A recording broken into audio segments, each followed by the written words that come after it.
Why don't we go ahead and get started, and hopefully Charlie will be here shortly.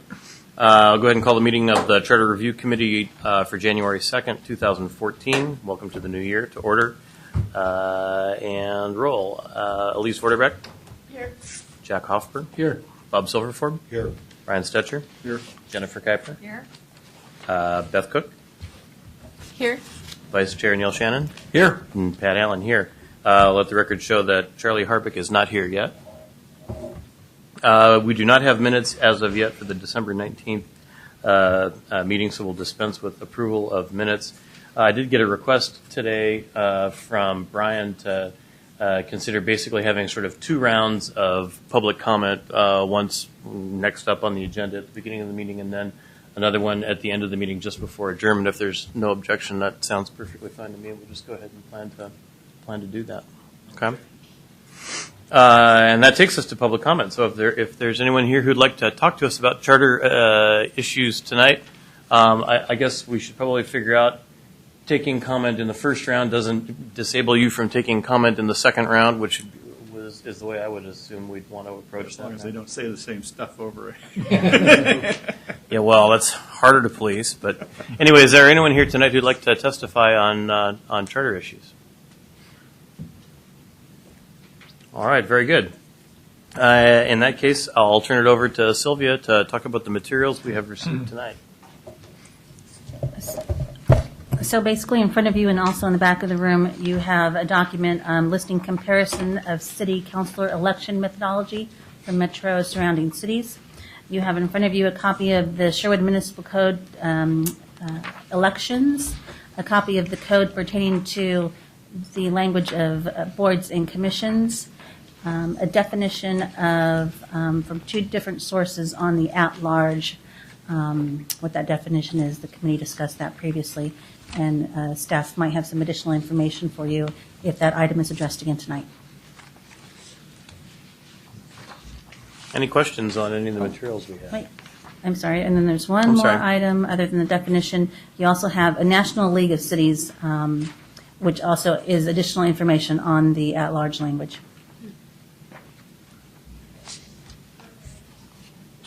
And so just having only glanced at it when I got here, this is kind of the terminology thing we're talking about. Most at-large definitions actually really talk about geography, not how the positions are lined up or votes counted, right? That's the definition we found as well. So we may want to come up with some kind of a different working term than at-large, unless we're talking about the geography, and then use it for that. Any questions for Sylvia on any of the materials we have? Okay, then I think it's time for us to go ahead and dive in. Just to remind anybody or let anyone who's watching this later on video know, or to remind ourselves, we elected to focus on chapters 3 and 7, which are the portions that pertain to elections, how elections occur, who's elected, qualifications, and those kinds of issues. Those were the highest priority to get done as quickly as possible, to get them on a May ballot so that they could be voted on and take effect for council elections in November. And we basically went through at a high level and identified chapter provisions that we wanted to talk about. At our last meeting, we went through chapter 3 and made some preliminary decisions about those issues that were on our punch list. I guess I would just quickly observe, it's kind of obvious, but just to make sure everyone understands, everything we do is preliminary until we finally make a recommendation to the council of what we think language ought to be. So we're all free to change our minds, come back and add issues that we hadn't thought of before, not worry so much about things that we had thought, whatever, that we've got the opportunity to do that. That's especially important knowing that we're going to have at least a round of public hearings, and we'll want to hear and consider public input, and that certainly may have an impact on what we want to include in the document. So with that said, we're on to Chapter 7 tonight, and I'm going to just quickly tick off the issues that I think I've got that we wanted to talk about. We've got the issue, a couple of issues in Section 24 of election by position, also the issue of term limits, which would potentially come up there. In Section 25, which is the discussion of the mayor, the length of the term and whether there should be a term limit. There that might be someone coming in. Section 26 has got some language that we thought was a little odd about chart ordinances providing other than state law and what that might mean, if anything. We talked, although not exactly election related, it's in 7 talking about nepotism related issues. We talked about 18-month residency or some other kind of a residency term other than what's currently provided for. We talked about wanting to clarify, at least for our own understanding, if not in language, what Section 27D, the council being the final judge of the elections, means. A number of issues in Section 28 about nominations. What does nomination mean? Some reference to other state or local elected office. And again, term limits under Section 29. And then a number of places in Section 31B around the vacancy process. We wanted to spend some time discussing that. Actually, it's 31B and 32, which have to do with when there is a vacancy and then once there is a vacancy, filling it. And there were a handful of issues that we wanted to talk about there. That's the short list. Is there anything that has occurred to anybody since our last meeting that they for sure want to talk about under Chapter 7? Should we go ahead and dive in?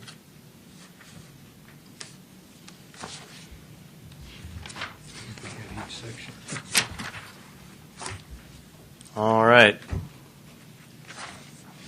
So the first thing to take up is Section 24, counselors. This is another reference to terms being by position. We preliminarily decided in Chapter 3, Section 7, where the same issue is talked about dealing with going from an election by position to a single candidate pool, whatever phrase we want to come up with for that. Sylvia did provide us information on what's done around the region, to the extent that informs anybody. Do we want to revisit that issue at all? Or are we happy with where we left it? Neil? In general, I'm happy where we left it. I was actually surprised by the number of bodies that were listed as being by position. I actually did some research and Joe ended up correcting me that, you'll see in one point in the charter where it says at large, and then later on it's just more distinct as far as each of those chair being elected by position. But quite honestly, I like the idea of electing the most, I wouldn't say qualified, but it's certainly most popular members of the. But anyway. Yeah, for people who can't see the handout that we've got, there are 13. It looks like 13 jurisdictions around the metro area do it the way we currently do it by position. There are 5 that do it the way that we would propose to do it by top vote getters, and there are a couple that we don't have information on, and a couple that do something different. Hillsboro's got Hillsboro and Newburgh kind of have a hybrid where they have wards and they nominate by wards, but then the vote is at large. The whole city votes. And you'll see if you look at the materials from the National League of Cities, there seems to be 3 different election processes: at large, by ward, or hybrid. Yeah. And that's what we've seen in the region. Any other thoughts on that one? Okay. Then the next issue under this was term limits, whether we feel like we should include term limits. I have lost track of who particularly thought what about these to get them on the list, so I can't go to whoever that was, but what are we thinking? I'm sorry? The council asked that to be looked at. Okay. Some councilors. Well, I Yeah, Lisa. feel like there should be some kind of term limits, as far as, making it, even if it's 3 terms, which would be, 9 years. To me, that seems like a lot of time for one person to serve and to, then turn over and let, some new blood go in. Thinking perhaps maybe two is too short, maybe somebody's really gotten into the rhythm of, what they're doing after, 2, but, I would like to see term limits for both counselors and the mayor, because I think getting fresh blood in, into the government every so often is a good thing. But on the other hand, I think that perhaps that I don't know if there's something that we would need to say where after a counselor served, whatever the term limit is, if they're gone for, one term, if they want to rerun, perhaps, that's allowable. So the way to do that, if we wanted to do that, would be to use the language that the Oregon Constitution uses of how many consecutive terms. So once you're done with the consecutive, if you have a break, then you'd be able to serve again. Jack? Yeah, I agree with Elise. I think we should have some form of term limit. I think currently the term is 4 years for a council position, 2 years for the mayor. And I would prefer just 2 terms. I mean, these are volunteers. And I once had to supervise 6,000 volunteers on various committees and whatnot in a previous position, and they wear out. I mean, they do. And some of them wear out in 2 years. Some of them wear out, but by 8 years, they are definitely worn out. And I think you can push volunteerism a little too far, even if the person is very well-meaning. So I would support a 2-term limit, a consecutive term limit. Right. Beth or Neil? Well, I was just going to comment. In general, I agree. Now, one thing is that someone could possibly serve more than 8 years. For example, if they take office by appointment, and then so it's kind of the alignments of 2 elections. I am kind of interested in hearing a comment from Linda, if she can, because I know she's been a fairly long-term serving member of council. The one thing that kind of strikes me that I remember from previous discussions was the restroom at Snyder Park. She kind of said that when she first ran for office, that was one of her priorities, and it ended up taking almost 10 years before she got that Stella restroom. Olson, but yeah. Oh, Stella Olson, thank you. Before she got that restroom installed. So sometimes it may take longer than 8 years.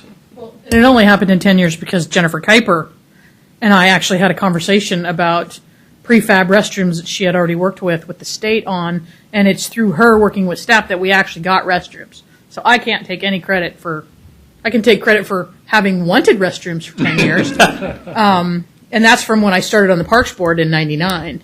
We had members of the community coming and going, why can't we have a restroom? Install Olson Park instead of porta potties. But it's through actually the contacts and experience that Jennifer had that we actually got it done way under budget.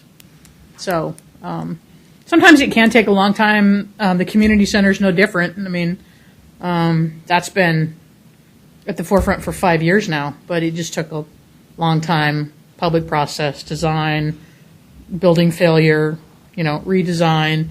It takes time sometimes. So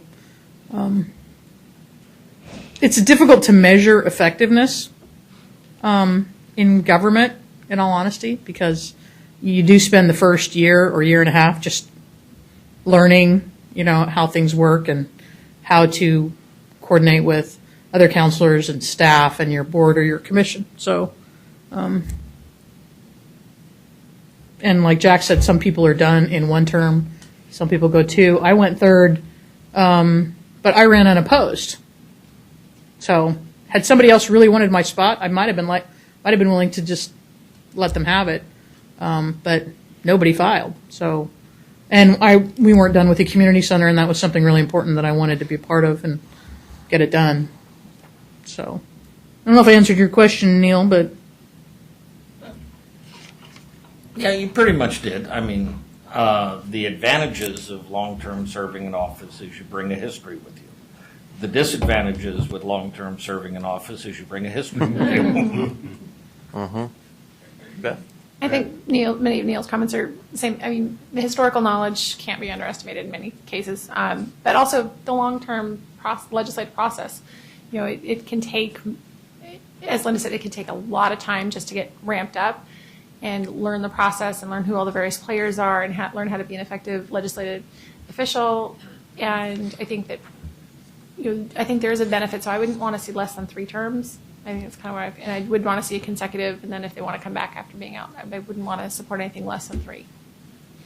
Did I hear something? Yeah. Bob. I'm totally in favor of having term limits. I think that, I don't care what kind of organization you're talking about, whether it's city government, whether it's a corporation, whether it's a nonprofit group, I think there's strength in bringing new people in with new ideas and new energy.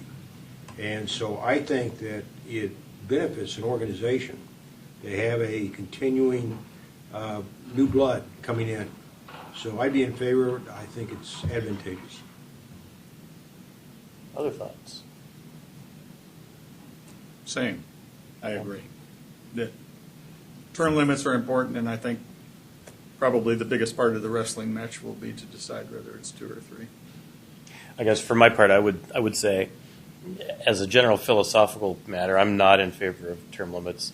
I can see where they have a benefit when you have circumstances like huge advantages of incumbency, where it's hard to get rid of someone because they've got all the levers of power and the ability to raise money and those kinds of things. We don't have big dollar elections in Sherwood. And in fact, rather than sort of incumbents who are unassailable, we have incumbents who are unchallenged, which is kind of almost the exact opposite problem.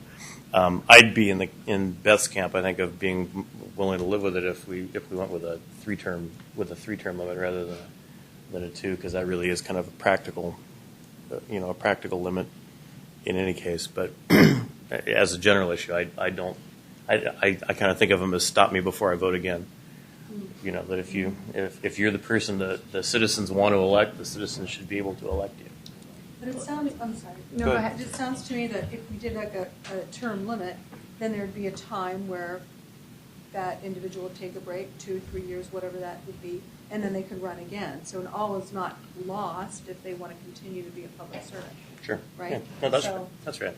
I guess the one other piece that concerns me is the last term under the term limit. If you're the person who got elected, frankly, to be an irritant to the rest of the council or to the to staff or whomever, once you get into that second term, everyone knows they can just wait you out because you're going to be gone for sure.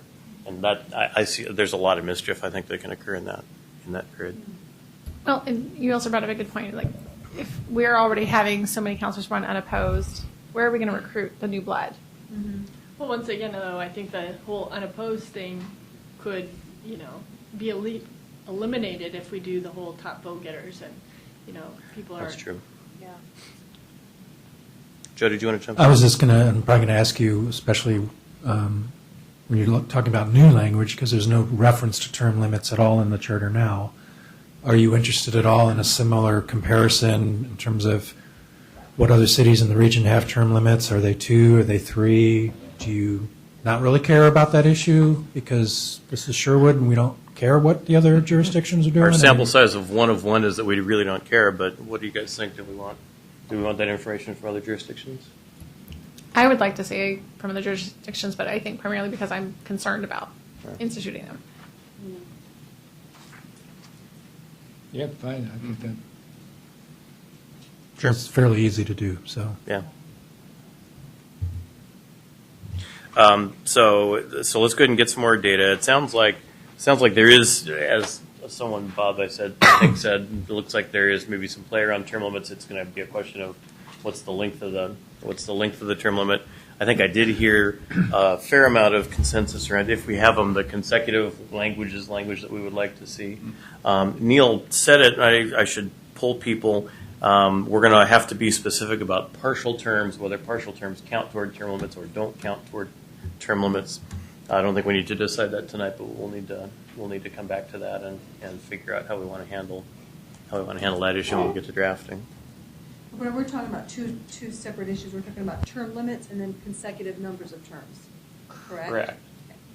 Yeah, but you'd probably word them together saying something, for instance, like no counselor shall serve more than X number of consecutive terms, service in a partial term does or doesn't count as a term, or service with more than half, or whatever. You'd probably wrap that into a single sentence or two. My sense from just glancing at the charters, I did not see a lot of term limit language.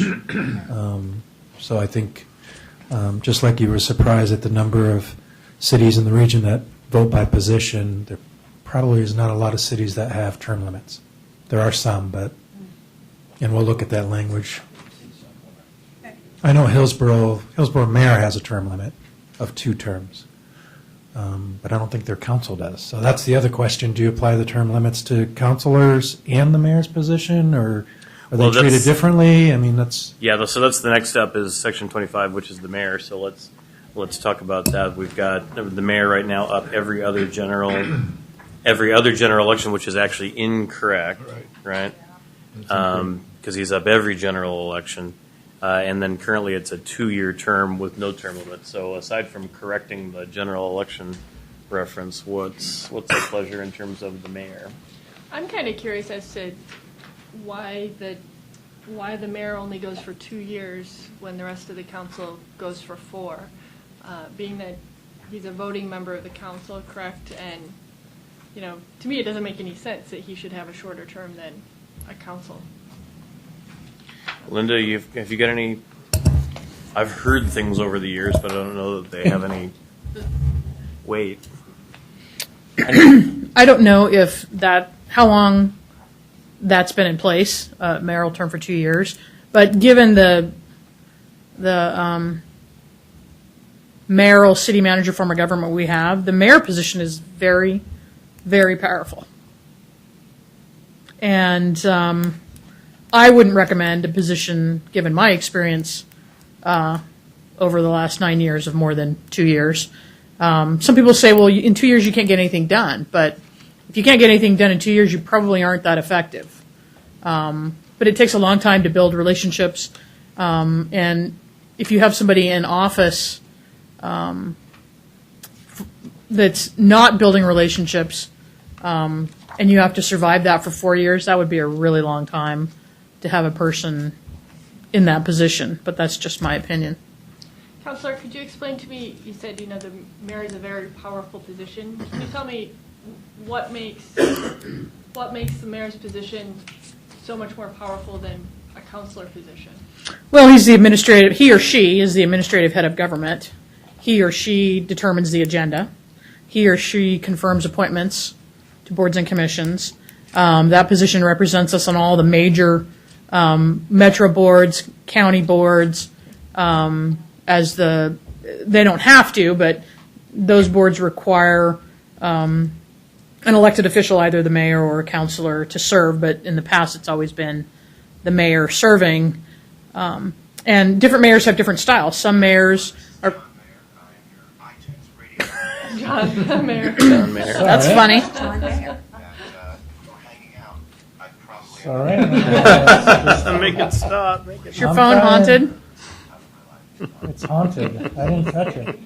Sorry, John. Yeah, you didn't touch it. Some mayors have different styles. I've worked under somebody who is more transparent, and somebody who's basically you learn information on a need-to-know basis.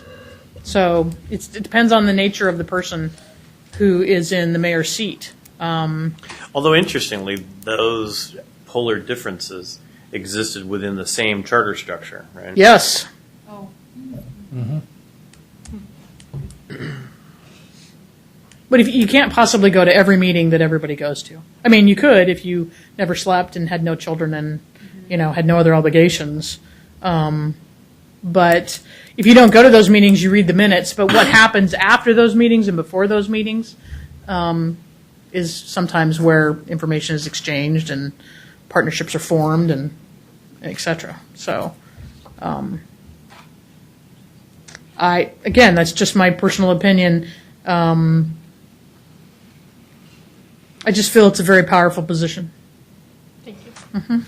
So, Pat, I have a question. Can you craft the charter or do something legislatively to bring those two operational styles closer into alignment by, not to box personalities in, but to align more between mayor styles, leadership styles. Well, if you're asking legislative work? if you're asking my personal opinion, I would say no. I would actually, on paper, disagree with Councilor Henderson. I think in the charter, the mayor in Sherwood has almost no power at all. And really, when mayors have or haven't exercised power, it's been the strengths and weaknesses and particular skills of individual mayors that have allowed them to be powerful or not. And I mean, I don't know how you could. I don't know, I'm just asking the question, I'm Yeah. just curious if that's. I don't know. That's my opinion. Others may. Neil. Well, I was just going to comment that on the last charter election, this was one of my hot buttons. And one of the reasons that I opposed the charter revision was that I saw an advantage of the mayor running every 2 years, inasmuch that greater than 50% of the council would then stand for election every 2 years. You'd have 3 councilors and the mayor. Whereas if you have a 4-year term, then you're going to have one election cycle where only 3 councilors out of the 7 are actually running. So if there were a really, really hot button issue that everybody in the city absolutely disagreed with what the council was doing, we would have a 2-year You cycle. get a shot at all of them. Yeah. Exactly. Well, a shot at the majority. A shot at a majority, right? Right. Yeah. So that was one of the reasons it was a hot button issue to me. And that may be one of the reasons they have a system like that.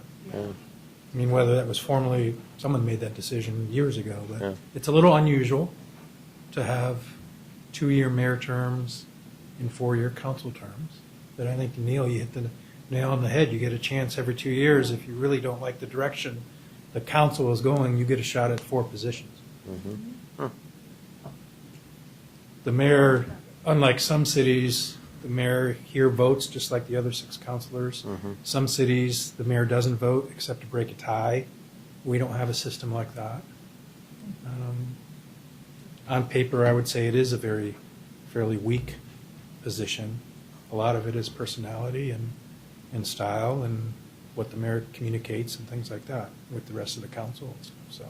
So here, Neil is a strong leave it at 2 years. Other strong feelings one way or the other. Jack.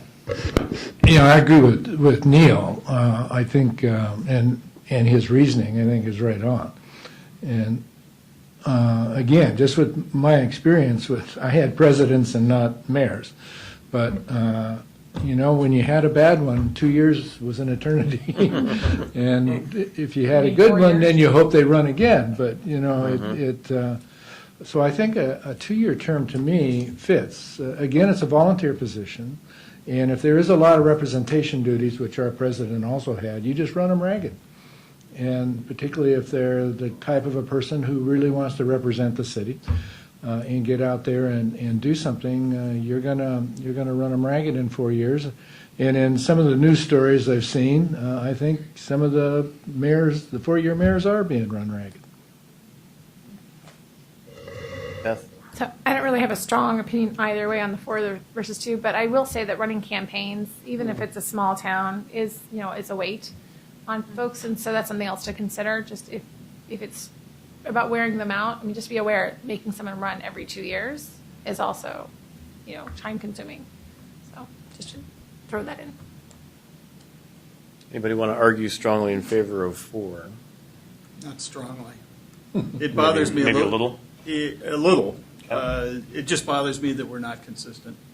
But after listening to Neil, I'm understanding why we aren't.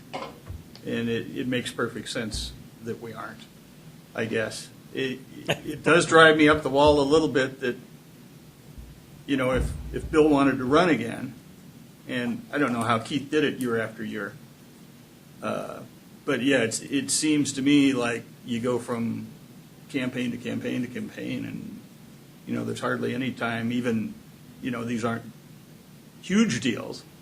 They still ask Bill how much time he put in, running around and getting things done. He was out a lot, and so was Keith. So it's not insignificant what we're asking these guys to do every 2 years. I guess the same, I'm thinking of state government and thinking of you, Pat, and Beth, you've got the House that has 2-year terms and senators that are, 4? Why is that? What's the philosophy behind the 2 different terms? for the two Or different- Congress. I mean, the or Congress. philosophy was the shorter term keeps that body closer to the people. I think in high dollar elections it keeps it closer to the lobby and the funders. Yeah.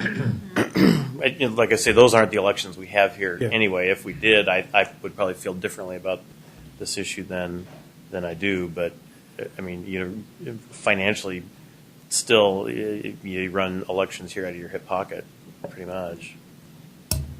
If the community were to go to at-large, that also significantly reduces the pitting you have against 2 people or 3 people running for one position. Because you just basically stand on your own merit. There's no reason to attack somebody or take out ads or file, petitions for or against if you're not by position. I do have a question under your consideration for term limits. If the community voted down by position and or voted down by at large and wanted to stay at position when you established your term limits, you'd have to somehow mention by position, because people do run for other counselors' terms. So I don't know how you would word that. Say that again? Well, if you're going to establish term limits, it shouldn't matter what position they're in. Right. Like if you said 3 consecutive terms or 2 consecutive terms, or not to exceed 10 years, people could, run for a different position, give up their position and run for somebody else's position as a way to stay on the council if you don't No indicate. position hopping. Right. Yeah. Right. Yeah. I don't think that's going to happen, but I'm just playing devil's advocate that. There's a reason issue we'll need to consider at the end of this of whether Right. we're going to propose these as a series of 1-by-1 charter amendments or whether we're going to propose it as what is it called, a charter revision that's a single Yeah. single Depends on replacement what- charter yeah. effectively. That'll be a decision down the road. Yeah. I mean, the other question that I always think, is anything broken with the current system? And yeah, the mayor has to run every 2 years, but, I don't know, Mayor Middleton, you're the current mayor. I mean, what's your opinion about this? Does it seem broken to you, or? No, I think 2 years is good. One of the reasons is when I ran, I didn't run to come in and have a consensus of the council and to agree with all that. I came because this is what the people want. Let them vote on it. And the position of mayor in this town really does have a lot more power than you think. I go to these commission meetings and quite a few outside meetings. I can make a decision at those that will affect this entire city without having to bring it to council. I choose to bring it to council, such as Southwest Border plans, our mistip funds. I can personally make that decision, and the council will have no say in it. So if you do get something like that, and the people aren't happy, let them vote them out. And I don't think you really, financially, it's not that big a deal. I didn't take any money, and that's just the way I wanted to run it. But other campaigns, some people did have a lot of money, and I think that that's wrong too, in a way. But you can't stop that. I think you run on your own merit, not who's buying the signs and who's buying the ads and all that. But I think 2 years, and a lot of the mayors come from council, so they've got the track record behind them, and then they become mayor for 2 years, and if they're not doing a good job, that's just my opinion. I think it's working real well. I think Tiger's 2 years too. There's a few others that are 2 years Yeah, out there. because So. I believe Mayor Cook's running again, so. But that's just, that's my opinion. And I love term limits. So it sounds like there's a weak consensus toward leaving it at 2 years, or at least the kind of a center of gravity around that. What about term limits for the mayor?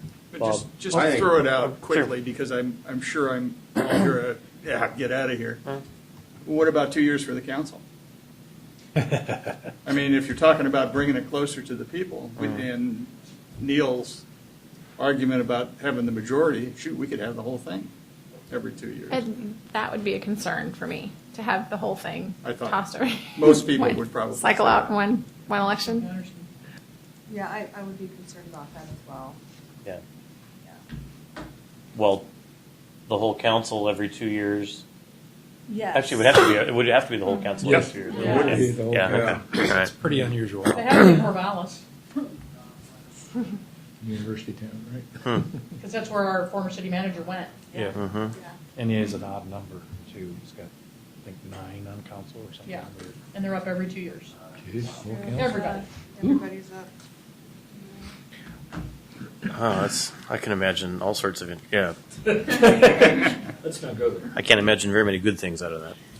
If we, Go ahead, Bob. Just one comment on this. If we retain the 2-year term for the mayor, I think the number of consecutive terms that a mayor can run is an issue that we need to explore.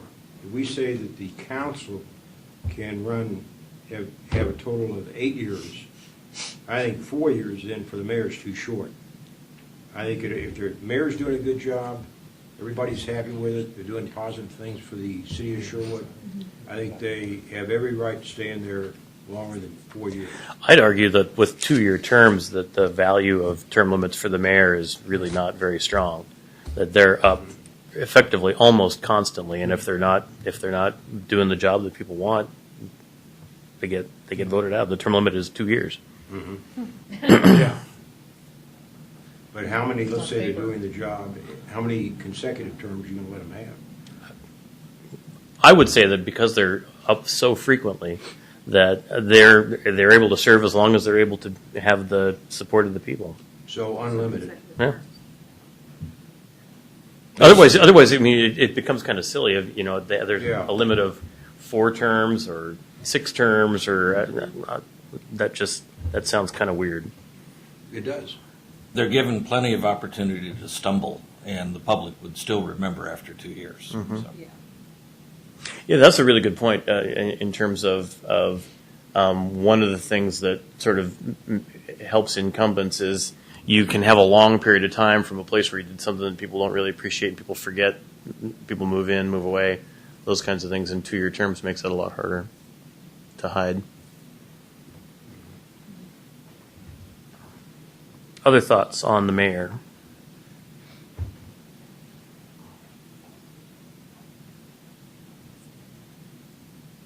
So am I hearing we're kind of nodding our heads around leave it the way it is? What it sounds like. Yeah, I like. I would agree. Brian's not sure yet. No, I think I would add term limits to council, No, it's over the mayor, and not not to the mayor. So leave the mayor provision the way it is. But talk about council the way we've talked about council already. Yeah. Okay. I don't see any mention of term limit here on section 25, though. There isn't. There isn't anything. Yeah. So we would be leaving it as is. Yep. One quick question I do have though is, Yeah, but- what's, as I've only lived here 3 years, what is the longest, I mean, in recent memory that a mayor has served? I mean, isn't it, I mean, we haven't had anybody serving long was Walt 15, Hitchcock 20 mayor? years. I mean, it's like, I don't know. Do you remember how long Walt? Years, I think. Yeah, I think it's 8 years. Mark Cottle was on the council for 12. 8 as a councilor, and then 2 terms terms as as mayor. Keith was 3. 8 years. 2. He was 8 years mayor. Yeah, so yeah, I would not argue for and I think 2 someone- of his terms he ran unopposed, or 2 of the elections he ran unopposed. So. All right, then I'm going to move on to Section 26, which is the odd state law reference, and I'll just read it out loud for anybody watching. City elections must conform to state law, except as this charter or ordinances provide otherwise. And for the life of me, I can't tell what that means that's not illegal. Yes, right. Wasn't this one pulled right from the example? I believe it Charter was. Yeah. Example? That doesn't help me. No, it didn't help me either. I have no idea what it means. So this is one that I would flag for maybe some legal assist of what it might mean, but that I'd suggest that unless we get a compelling reason of why we need it, that we just simply pitch it. Because elections must conform with state law, whether we say it in the charter or not. Chair Allen? Yes. I did do a little research after the last meeting, and state election law does have language indicating, obviously there's state law, unless superseded by a charter. So there is language in the state, and I didn't bring it tonight, but indicating unless indicated in the charter. So I don't know if it's certain sections or certain provisions, but the charter will allow for that to occur. That sounds circular. So I'll provide that to you. I think it gives So we could have cities the ability to have some flexibility at the local level beyond what state law does, as long as it doesn't conflict with. Well, but you're that's- right. I mean, I'm just looking at other. 'Cause, I mean, so we could examples, and have see a- very similar language. So we could have a provision that says you have to be 21 to vote in the city. I mean, which we Or couldn't. right? 33. Indeed. 33. Be a landowner, right? Yeah. I mean, This may be able to allow the city to settle such minor things, for example, of how to settle a tie vote. Do you do it by drawing straws or flipping a coin, or, I mean, maybe that's what they're referring to? Well, I would think that if state law is silent to an issue, then it's silent to an issue, and we get to deal with that. If it speaks to an issue, I don't know. I can't imagine what an issue would be that we could then, like, really, really important state law versus not so important state law. Like I say, I think we need an actual lawyer to look at this one for us and tell us. And again, in the sample ones, I'm glancing very quickly, very similar language. So there's probably a legal reason for it that we're not aware of. Or we've all been copying the same strange Yes, language. No one's asked the question. Right. Nobody read it. I've never can I- seen that happen before. Yeah. Can I ask a question, Sylvia? So you have your own internal process for filing for the mayor and for council, correct? And is that process a function of county law or state law as far as up to one point you accept applications, what is in that application, et cetera? It's in addition to the state process. So the state has forms that a candidate must file. Right. Sherwood has a candidate filing form. So we follow those state processes and then have some individual processes of our own. Okay. So currently our processes aren't above and beyond or supersede the state processes. They're just additional processes. Okay. And if I remember the language, isn't that something along the lines of as per council rules? Yeah, if it's not per council rules, a lot of it is basically per the code. We'll Yeah. mark that down. Because I think that's all covered under conforming with state law, right? But you 'Cause have- if state law allows you to do things, you're conforming with state law. So the city of Beaverton, when I was at Beaverton, they still have this. They have a strong mayor form of government, but they have primary elections for council and for mayor. And I doubt that that's state.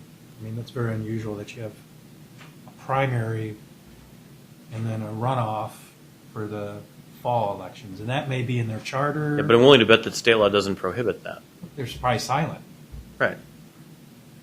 And so doing something that state law is silent on, I think, and again, I'm not an Yeah. attorney, but I think if you're doing something that state law is silent on, you're conforming with state law. Sure.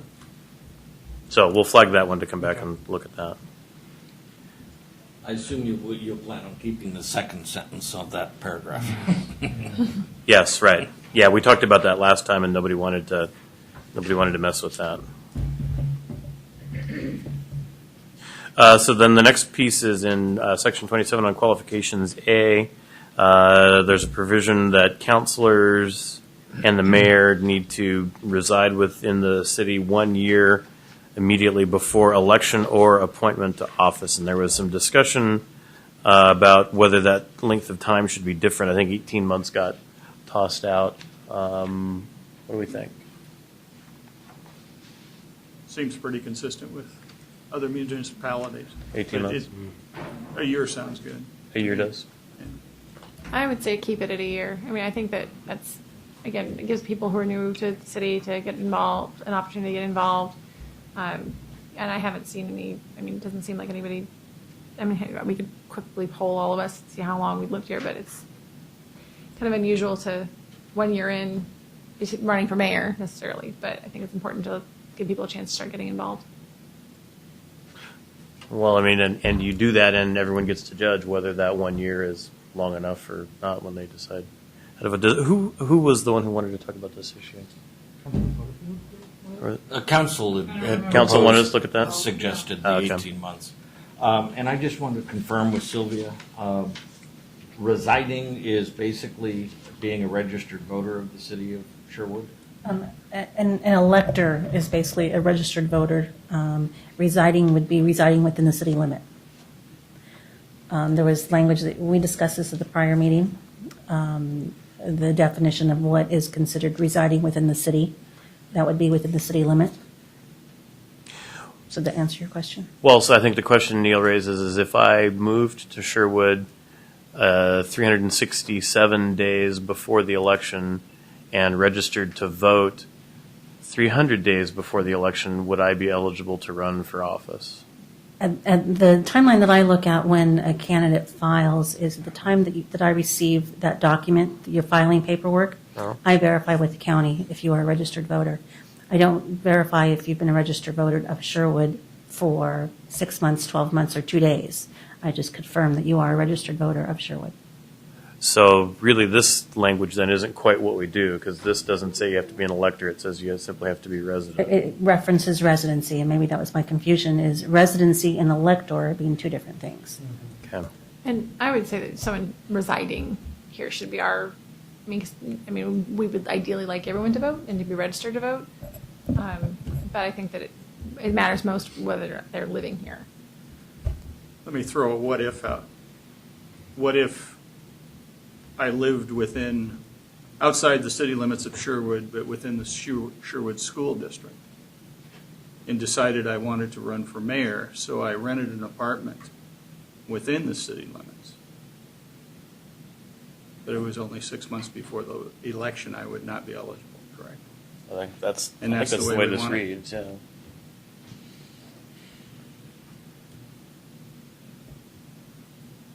So if we leave this the way it reads, Sylvia, check me on this. As long as I live in Sherwood, whether registered to vote in Sherwood or at all for that matter or not, I'd be eligible to run for councilor or mayor. Is that the way you would judge it? If you resided within for a year, for 365 days. Right. And we did have that issue here 1 or 2 elections ago where it was questioned on the residency. Mm. And I did have to confirm with that individual and with the state that, yes, that person does reside and has resided as of the state. So it was within a few days, but that person did meet that qualification. So right now it's reside, not be registered to vote. And what bona fide residing in is one of those issues that could need to be judged either as a procedural issue or ultimately by the council and that other provision that we talked about. Are we comfortable with that language as is? Should we add limits after the word city? Is that even needed? Just for clarity. Can? I have a question. Yeah, Elise. So, let's say I live right outside the city limits which I don't, I live in the city, but if I did, would I be eligible to be on a commission? Or is this, because I'm a Sherwood, do I have to live in the city limits to be on a commission as well? Some of our commission code language does indicate you have to, other does not. So the requirements for residency for boards and commissions is based on the established code. So as a Sherwood, if you're an elector, right, so you can vote, that people outside of the city limits can be electors, am I right? Or, so what about the people who we were trying to annex into the city? Were they not voting for, or was that a county? That was a county? Correct. So they were not voting. So it kind of depends on the type of election. This particular one, they were not electors of the city. I reside outside the city limit. I am not an elector of the city, and yet I still can vote for the school board. So items that deal with the school issue that I can, or county measures I can. Okay. I cannot vote for city issues. Got it. And annexations would be kind of a hybrid where there are the residents of the area being proposed for annexation and the residents of the city. Correct. And it does depend on the type of Right. election. This current one was different from the one we had 2 years ago. Same area, same Brookman area. The one we had 2 years ago, I had to work with the county, Clackamas County elections, because we also took a vote of those individuals in that area. So it kind of depends on the type of annexation. Yeah, that was a double majority, so they looked Right. at the area outside and the area inside. You know, a This lot of past this one, they didn't get really to vote on that. comes down to the definition of reside. Let me toss down a hypothetical situation here. Let's say that I live in San Francisco and the corporation that I work for transfers me to the Portland, Oregon area, and I opt to get an apartment in Sherwood, not outside of the city limits, but in Sherwood. But my family still continues to reside in San Francisco. And if someone asked me, where do you live, where's your residence, I would still say San Francisco because I still own a home there. That's where my family lives. But I'm in an apartment here. My family then subsequently moves up here. We buy a house, and 6 months later, after being in that house, I want to run for a city councilor position. Am I going to be able to? And I've had the apartment now in Sherwood for over a year. My understanding is yes, you would be able to, as long as you had that in the city limit address for a year Okay, so it really boils down to the address that you have. residing. Whether you Okay. sleep there or otherwise, I'm going to verify the address that you have on file. I'm not going to verify if you're So there. that is a primary residency. It has nothing to do with what is a primary residency or something. Yeah, there's Well, no let's be- language indicating primary. Yeah, let's be careful though, because I think you're talking about the procedural standard you would use, which may, I suspect in this case, be different than the legal decision the legal standard a court might use were there a challenge to that decision, where I suspect from what I recall from other cases, and Andy Dykes comes to mind in Washington County, where they look at things like where were your cars registered, where do you pay taxes, and all those sorts of things that you don't look at but would be part of that. Plus, there's the whole political element of your opponent would be able to raise all that stuff in the campaign. And We people have the would classic decide. example of Ron Wyden, who is a senator from New York, whose principal residence, or excuse me, senator from Oregon, but his principal residence is in New York. Right. Or his wife's principal residence. That's true. That's true. I think they came up with Charlie Hales, actually, as the mayor. He was living in Vancouver. He lived in Vancouver for a while, and there was a question about, does he need the residency? Didn't vote Right. for 4 years in Oregon. Yeah, I think you'll find that a lot of tax law talks about domicile and makes a distinction between residence and domicile. And don't ask me to quote either one. All right, so I'm not. So if for all that discussion, I'm not hearing any desire to want to change any of that language. Is that right? Okay.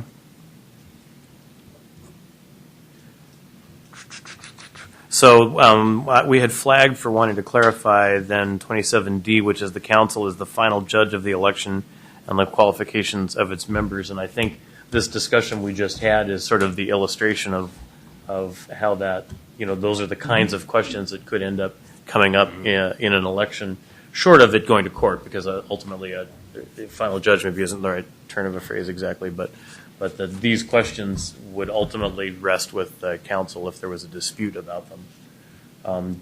With kind of this discussion as a tutorial on what might come up, do we want to fiddle with that language at all?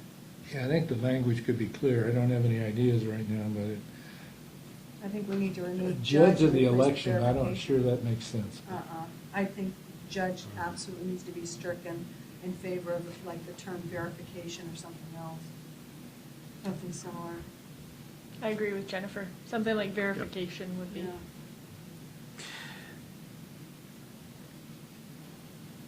And that language we have currently is straight out of the model. So,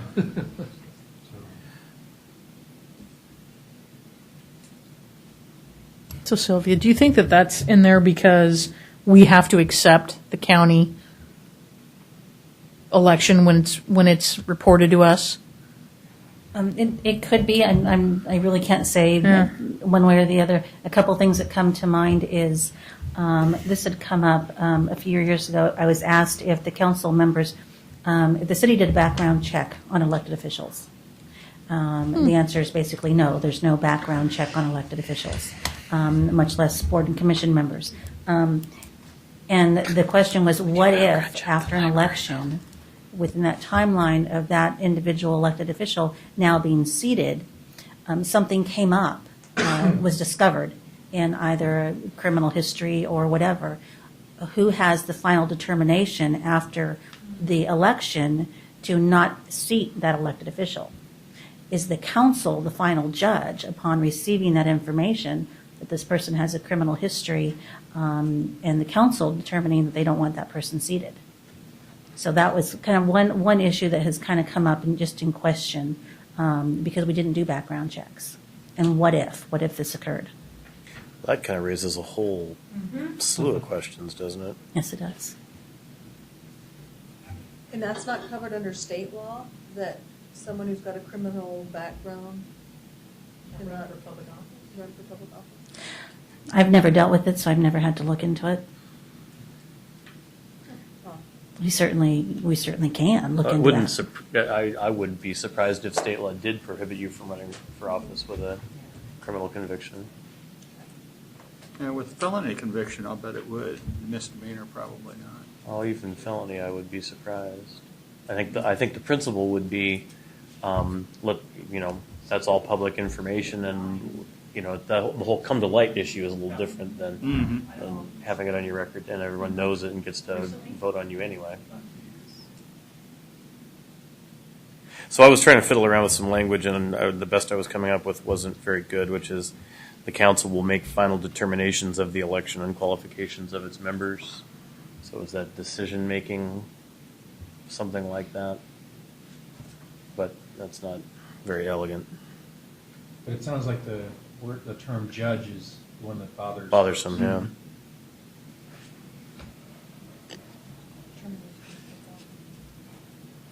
And actually, Yeah. there was actually a comment that was actually going to add an item D and then move what we're discussing to actually item E.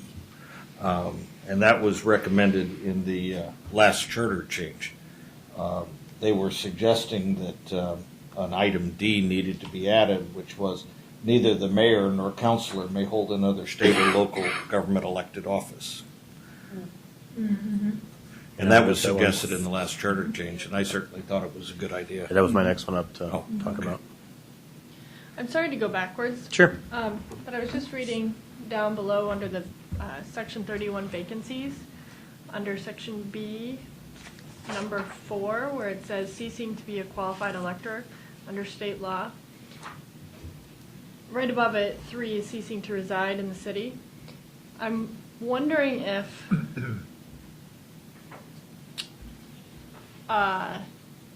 maybe I'm speaking too soon before reading things clearly. Never mind. That may be the Sorry. judge language, though, Yeah. because sometimes I think, are they still qualified to serve on council? Not to be elected initially, but are they still a resident? Or I had this Right. issue in Fairview, and then the question is, okay, well, who's the judge of that? And it was determined the council's the judge. It's not the city manager or the municipal court judge. Someone's got to make that decision, and maybe that's why that language is in there. Yeah, maybe it's okay to say judge, because maybe it's not just talking, they're not going to be judging the election to say, oh yeah, the election wasn't fair. To me, initially, that's kind of what my thought is with that word, is they're judging whether or not it's all, So I guess I'm not looking at this from an election standpoint. I'm looking at this from not just elections, but in case of something happening where they needed to be removed. And in that you case, wanna make wouldn't determination be a good term? I think it's better than verify, because you're determining, you're getting new information, and then based on that information, you're going to make a determination. So I guess I'm, again, and it's hard because we're under the election side, but do you understand? I'm concerned not just about elections, but like whether or not someone has something, we have something that happened within the community. And they Does it help people's understand? This may be a grammatical thing, but I'm reading this again, and I think I was misreading this mentally, where it talks about judge of the election and qualifications, judge of the qualifications, as opposed to judge of the election and qualifications of its members. I think it might be. I think I'm with you on that. So it might help if we said if it's judge of the election of and qualifications of its members. My English teacher wouldn't care for that, but she's not around anymore anyway. So, does that help? It helps me. because. You're not judging the election. Exactly. Right. It's the candidates that were. The questions related to these provisions about where you have to live and whether you're registered to vote and where. and Oh, those kind of okay. things. So follow? judge of election qualifications of its members. Or is it election and qualification? Well, it's judge of the election of the members and the qualification of the members. Yeah. Well, and down below, I mean, it says, conviction of a public offense punishable by loss of liberty. So in that case, we want to make sure that they have the ability to judge whether or not that's happened, so they need to be able to remove them. Someone has to It's decide. the whether- Yeah, council someone's that gotta declares decide. a vacancy Yeah. Right. based on one of those criteria that are established in that section.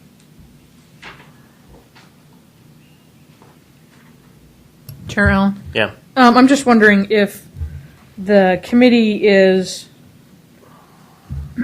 under that sentence, which seems to have a life of its own, I wrote last time that you added under 31B, which Elise brought up, 8 was another state or local office. Like if they take another state or local office, they can no longer be a qualified elector. So we're not judging the results. We're accepting the results of the election and determining the qualifications of its members based on 31B.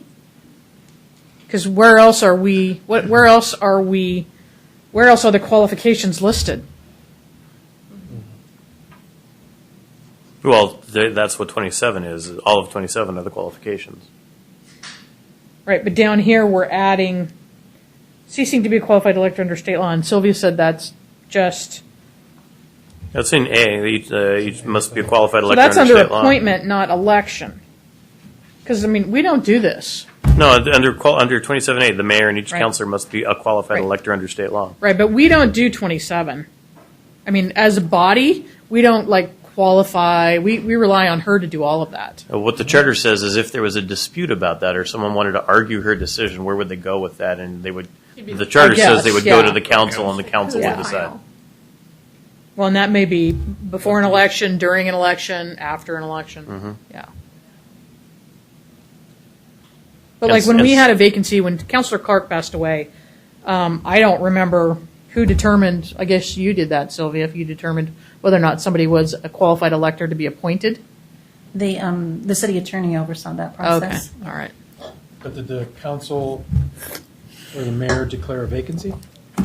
After Councilor Clark died, yes. There was actually official action that this position is Yeah, now vacant. and we opened it up to members of the public to apply, and then they applied, and Keith interviewed them with us present, and then he picked one. So I just couldn't remember what. 27D. Yeah. Yeah. Chair, Is we the can council add this- final judge of the election results? Well, I think that's what we're not saying. Yeah, I don't Right, think it's the yeah. election. We're saying it's all of these, and that's why we keep wandering all over this page, is because it's all the things on this page that the council ultimately is the judge of, and where I think sometimes we're getting a little off track is there are procedurally things that happen to make these decisions. That's not what this provision's about. This provision is whose authority ultimately is it to decide, and what right now the charter says the council gets to decide this body of stuff. Using the language that's here that we maybe now, after a half hour of talking about it, understand a little better than we did a half hour And ago. I think that's very important to have that clarity, because if you didn't have that clarity, I could make an argument that the city manager could do that. I could say the city recorder has that. The city recorder is the elections officer. It'd be unclear in terms of who has that authority. So maybe that language is in there to clearly say the council is the final authority in terms of dealing with these issues. Could it potentially be changed to the council is the final judge of the qualifications of its members after election, or something along those lines?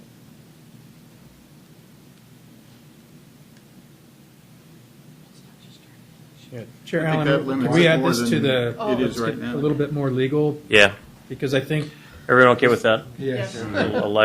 We want to phone a friend on this one. Wordsmith it, let's get somebody's. An actual wordsmith, yeah. All right, so let's take up then the issue that Neil and a couple of others have raised about a recommended provision that doesn't exist now, having to do with prohibiting serving on council or as mayor if you have been elected to another state or local elected office. And the only, this is not one I care very much about. The only thing I'll raise is there are some oddball things out there that actually, honest to God, have a hard time finding people to run for them and often do have duplicates. And I'm thinking soil and water conservation districts and educational service districts. And do we really care that the city councilor also is a soil and water conservation district director? I'm not sure I do, but I don't. I don't. Are those elected? Yeah. Yeah. So if we don't care about that, is there some way to describe what we do care about? We care if they get elected to a state representative or Metro Council. Metro or Council. Something like that, which Yeah. I think would clearly be Yeah. conflicts of interest.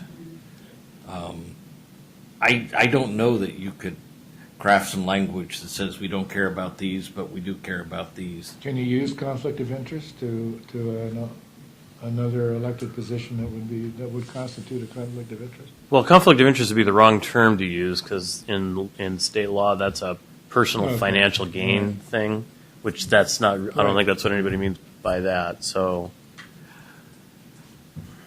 Do we know if that's ever been an issue before? I don't recall it ever coming up. It's been an issue in other communities. Like, can you And give in a? Fairview, I remember I had a counselor that wanted to run for two offices at the same time. And it became a big issue. He wanted to run for council and he wanted to run for state legislature. That was an issue in this last election in Canby, I want to say, where a counselor was running. They had a provision like that in their charter, and the person was running for, I want to say, city council and school board at the same time, or something, or it might have been educational service district and city council, but it came up and sort of everyone scratching their head saying, well, I wonder why our charter says that, because nobody cares. Quite honestly, the charter language as proposed would not prevent someone from running from two offices, just Serving. occupying two offices. So by accepting the office in another position, they would, in effect, be resigning Resigning from the other? the city council.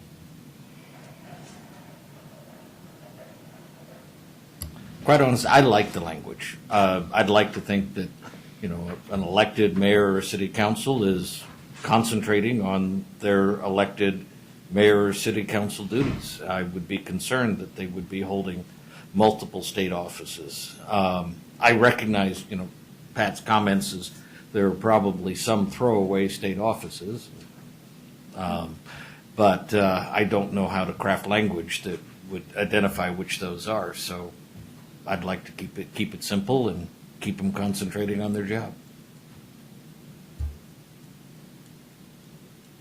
I'm kind of thinking if it's never, or it hasn't been an issue in the recent past, or if, we haven't ever heard of an issue, perhaps we just,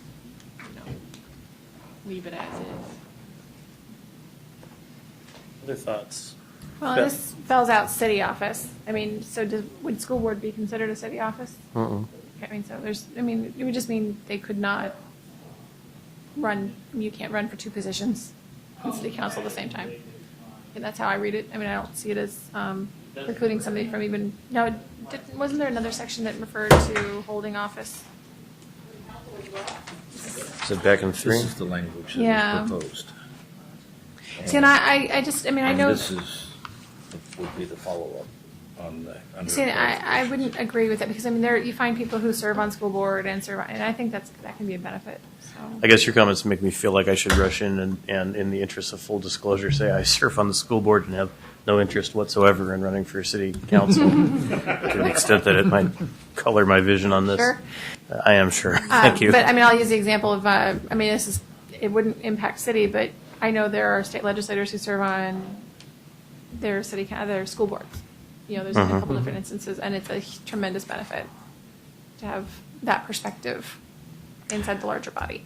So I'd like to make sure that somebody serving on city council and doing a good job. I mean, obviously there may be potential conflicts that come up, but I would love to have that still be a possibility because staying close to people is a good thing for everyone. Other thoughts?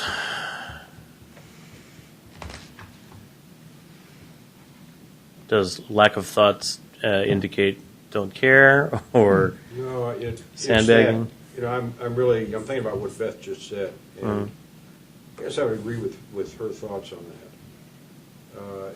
If a person takes a position in which their current, say they're on the council now, and they accept the position, they're asked to fill a slot, and they fill it, and there's going to be absolutely no conflict of interest that can be seen, and they're the right person for that position they're asked to fill, why not? Why not let them have it? It'll be good for both the council and the organization they're filling. I don't see any reason not to let them do it. Yeah, I don't see what the downside would be. And if there is a downside, then the next election round, people can vote them out.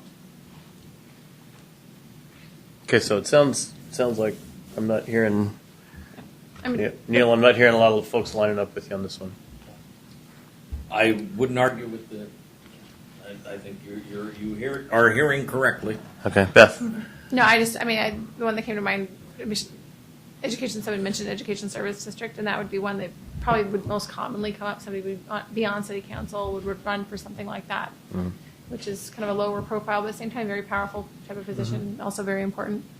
And that would provide absolutely no conflicts whatsoever. I mean, I can't really imagine somebody running for city council and legislature or something like that, but definitely education service district or water, something along those lines. Okay, I'm going to go ahead and move on. I've got 29 flagged. I don't think we need to talk about it. It's just the notion that whatever decisions we make on term limits, we need to hook this language up with that. And I just want to preserve the fact that we've got that flag so we don't miss it later. So that takes us into 31. 31 are the provisions that cause an office to become vacant. 32 are the provisions of what to then do when it is vacant. And I had flagged, well, there's some things that kind of rely on the legal advice we're going to get up earlier, where it talks about ceasing to reside in the city. What does that mean? Ceasing to be an unqualified elector under state law. What does that mean? Those kinds of issues that I don't think we need to talk about now unless anybody particularly wants to. But then a couple where I think we want to make some substantive decisions. B2 talks about absence from the city for 45 days. It also talks about missing 3 consecutive regular council meetings. We also had flagged this as a place to attach the notion of assuming another local or state office, but we've kind of dispensed with that issue, so I'd get rid of that here. But the 45 days out of the city without council consent and the 3 consecutive meetings, does anyone want to take a look at those and suggest changes? Well, I spoke about the 3 consecutive regular council meetings before. The council meets every other week. I can see situations where a counselor has a parent that is extremely ill, or a child that's undergoing treatment at a hospital in another city, situations like that. I think having the language of specifically 3 consecutive regular council meetings could be a problem. Well, it does say without council consent. I mean, the council could consent and say, that's fine, that you're going to be gone. We understand your personal. I would agree with Actually, you. that's not quite what Yes, it that's says. quite what it says. I think if you move without council consent to after those 2 stipulations of time, 45 days or from 2 consecutive regular meetings, that would make. Oh, I see. I think it's important to make that clarification. Yeah. Does that work for people if we just move that modifier to apply? Brian? I don't like the 3 consecutive regular council meetings. I'd rather see us 60 days, or how many ever days, a calendar. Well, there's sometimes, though, wouldn't you agree that there would be council business that you need to have quorums? I mean, I would say. Yeah, because if we do what I think you just said, I could be in town and just not showing up for meetings. Right. If there was something contentious. No, if you miss miss however many Miss the councils meetings occur in a calendar in a window. calendar period, 60 I got days. it. I got it. You're gone. But again, I would be concerned about that because if you don't want to have it held up for 2 months if someone doesn't want to show up. I'm saying is that, say there's something, a contentious issue that people don't want to address, and I'm just not going to show up. Mhm. I would say 3 council meetings is enough time to bring them back to the table. Does that make sense? And I suggest some alternative language, at least to throw on the table. West Lynn, in their section, has absence from the city for 30 days without the council's consent, or from all meetings of the council within a 60-day period. So they don't do the 3 consecutive meetings. There's a time period. Yeah, that's what I was getting. Yeah, that was what Brian suggested. And that's what That's you'd it. be concerned with. I mean, just in case there was something that people didn't want to be voting on and that they were kind of sticking it out, saying, I'm not going to show up. You want to make sure that Well, they're they don't brought back have- to the table. They wouldn't have council consent in that case. Well, but it doesn't currently require them to have council. Well, we need to add that, I think. Well, so if, let's just say the West Lynn wording again. And again, it says, upon declaration by the council of the vacancy, in case of the incumbent's absence from the city for 30 days without the council's consent, or from all meetings of the council within a 60-day period. So they give I think that council consent is important language. I mean, you may have a situation where Right. the council's, someone's sick in office and you don't necessarily want to boot him or her. So Beth, the only difference between that wording and the 3 meetings is 4 meetings. It's one more meeting, right? 60 days. Just a different way of looking at it. The Right, 3 right. meetings seems, especially when you meet twice a month, I guess that gets you to 45 days already. So you're right, it's 15 more days. And this says 3 consecutive regular council meetings, so that includes special sessions and all these other. And I think What is the 45 definition of a regular meeting? A regular public meeting, not a work session where they don't make decisions, and or executive sessions, those aren't considered regular. How much notice has to be provided for calling a regular meeting? Public notice, Uh-huh. 24 hour. Ooh. Now, Kind of throws a different light on it, doesn't it? Now, the charter requires that the council have 1 meeting a month at a minimum. They can have more than that, but the charter requires at least 1 meeting per month. I also, there are provisions for calling in. And so this could actually create a reverse problem where somebody may not be within the city limits for 45 days, but are still calling in and attending the council meetings. Well, I think I just became an even bigger fan of Brian's suggestion, because if I understand this correctly, if Counselor X is out of town on a 2-week trip, and 3 the rest, meetings get and the called. rest of the counselors and mayor really want to get rid of that person and call 3 regular meetings, they're done, right? That wouldn't technically be a regular meeting. Why wouldn't Regular it? meeting is the first and third I don't. Tuesday of the month. Is that what the definition of regular meeting I is? don't know. The definition that we have followed, which is considered work session, executive session, or regular meeting. Those are the types of 3 meetings that the council has. So a meeting where they are called to order under proper public notice and are able to conduct business of the city is a regular meeting. Correct. Yeah, I like Brian's suggestion that it should be something much like the West Lynn language. Newburgh, I was just quick look at Newburgh's got similar language, Forest Grove's got similar language. So that, I think our language, at least looking quickly, is unusual. Mm-hmm. So, Right now, if somebody calls in, they, in essence, attend the meeting, is that correct? That's correct. So they could be out of town for 6 months and make it a point of calling in at least once out of every 3 meetings, and they have met the qualification then. Yeah, that doesn't make sense. Well, unless, of course, council does not give consent for him to be out of town for 6 months. See, that's where the council could actually require him to be at least back in town, even if he's Why still. would the council not give consent? If a person has a legitimate reason for being absent, why would the council not give consent? Because they don't like that person.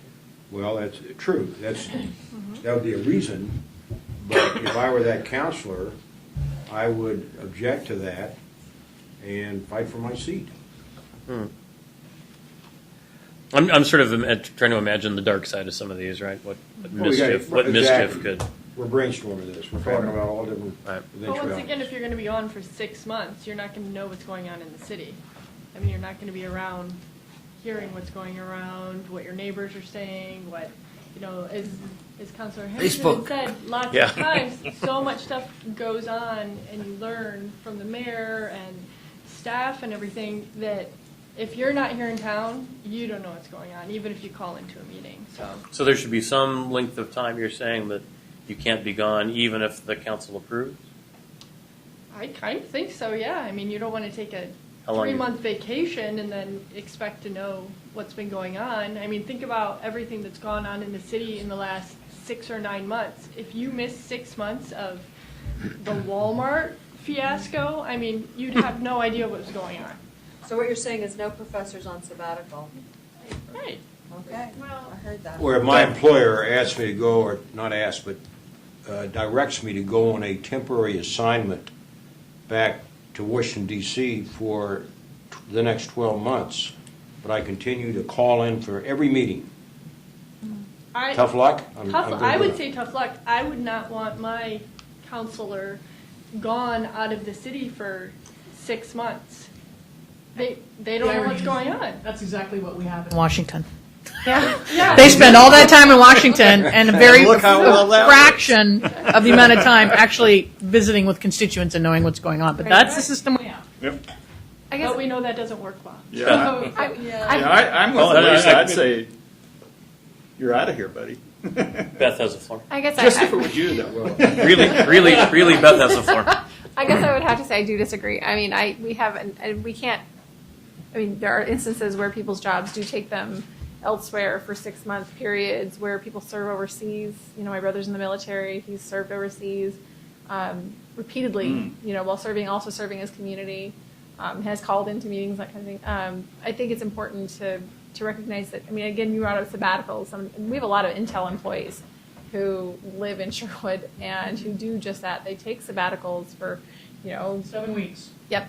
And that's if they don't extend, that's depending on Plus how long, vacations, yeah, I mean, it's actually, like yeah. they've, you know, I know people have gone for 3 months, you talk about a 3-month vacation, that doesn't mean that they're not valuable resources here in the community, and, you know, I would hope that we would have some flexibility within our charter, again, with council approval, Right. you know, so.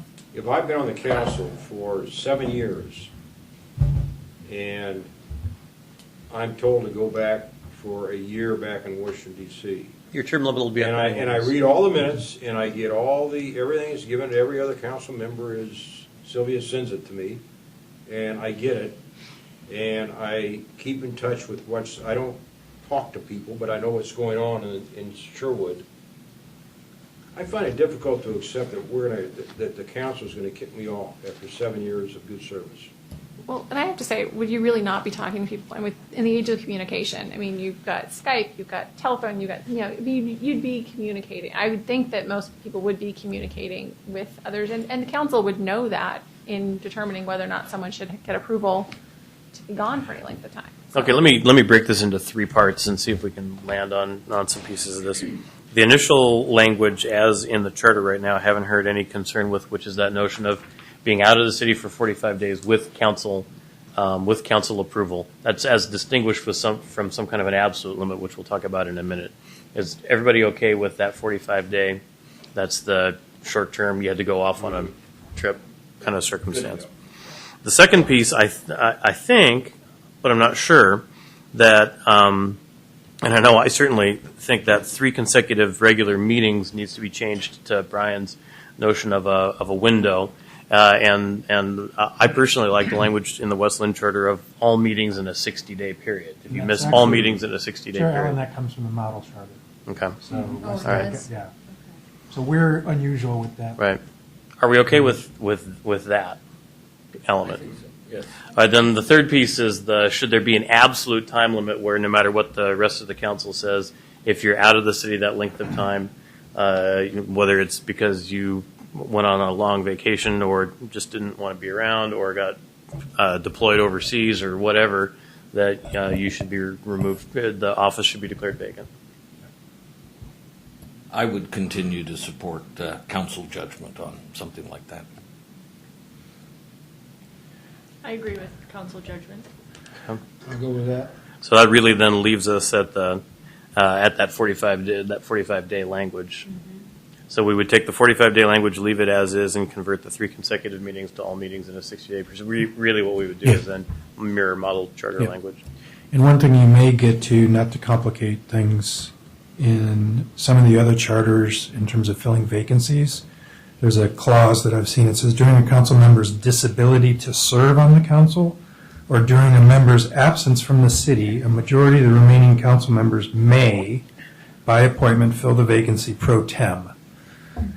So that's a situation where maybe you've been elected, you're serving, you're a longtime counselor, maybe you're in the military, and you get sent overseas, and you don't want to lose your spot, but you're going to be gone for 6 months, and you still have 2.5 years of your term left. This language could give the council the ability to say, okay, you're going to keep your term, but while you're serving your country overseas, we're going to have a counselor pro tem, and we're going to appoint someone to serve in your place until you return. I like that. We don't have that language. I think I'm seeing head nods that we should have that language. Yeah. Okay. I Yeah, like Beth. that because that covers in case of illness, if someone's incapacitated and, counselor may be ill and not able to serve. Right. Can I ask a question? Yeah. What's magical about 45 days? Because you got to pick a date. Okay. Assuming that you meet every 2 weeks. Okay, because I was reading, Wilsonville has, upon the absence from meetings from the council for 60 days, or an absence from the city for 30 days without consent of council. And upon declaration by the council of a vacancy. I don't know, 45 days just seems like a weird number. I think that just covers 3 meetings, right, basically. So what's the difference between 45 days and 3 consecutive meetings?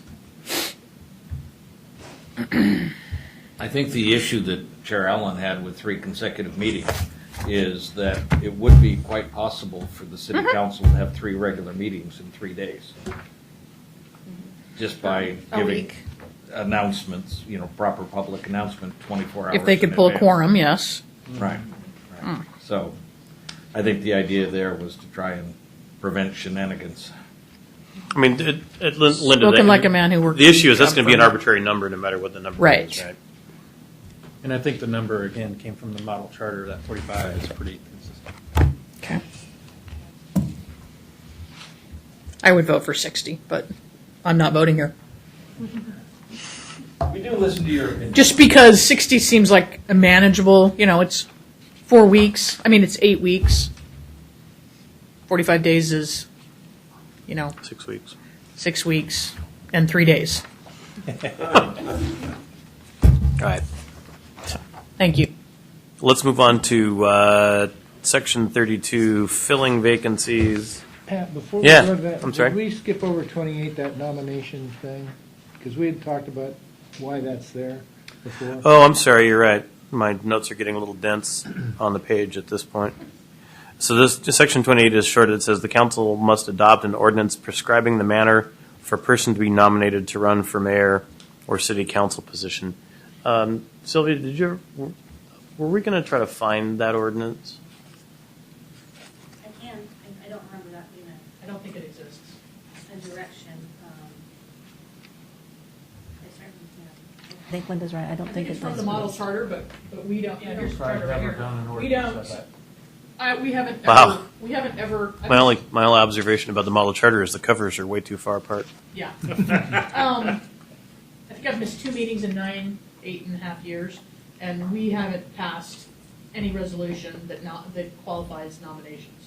So I think it's in the model of the charter, but I don't believe we ever passed any legislation to support it. So the question, and if I'm remembering the discussion from before, the question would be, if it's just in the model charter, if we don't actually do it, and if state law doesn't require us to do it, is that language even necessary? I don't think we need it. So if we could run the answer to that down, if it's not necessary, that our preference would be to delete it. Thanks.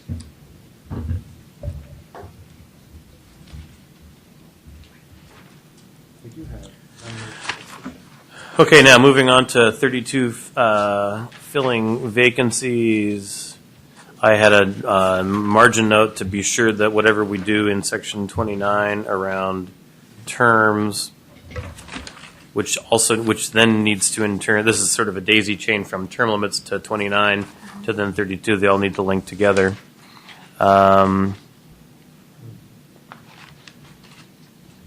What I flagged here that we wanted to talk about was the second half of that, where it talks about a mayor or councilor vacancy may be filled by appointment by a majority of the remaining council members. And we talked about whether we wanted to distinguish between, or make a distinction based on how much of the term was left, whether it should be filled by appointment after a certain point only and by election prior to that point.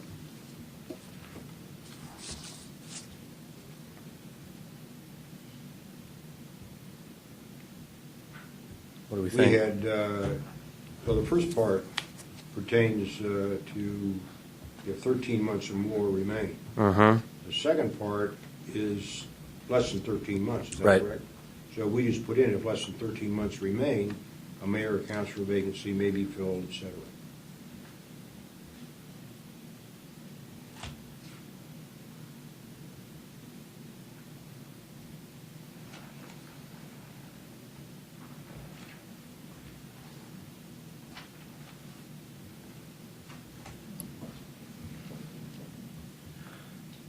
Since I don't think that we're looking at changing the terms in office, which is still a 4-year councilor and a 2-year mayor, and it seems to me that our experience with Del Clark pretty much validated this paragraph. I don't know that we had a particular problem.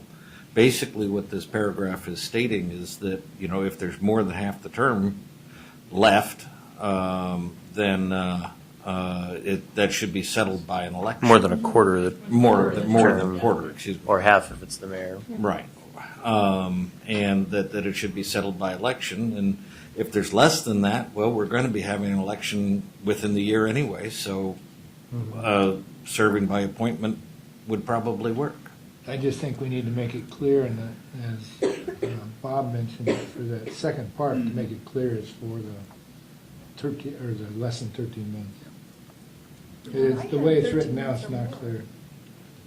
Can you read how, Oh. what you have? Because I have it as a mayor or councilor vacancy of 13 months or more may be filled. That's what I've written in the margin. It should be where it lands. Last. Yeah, it's less.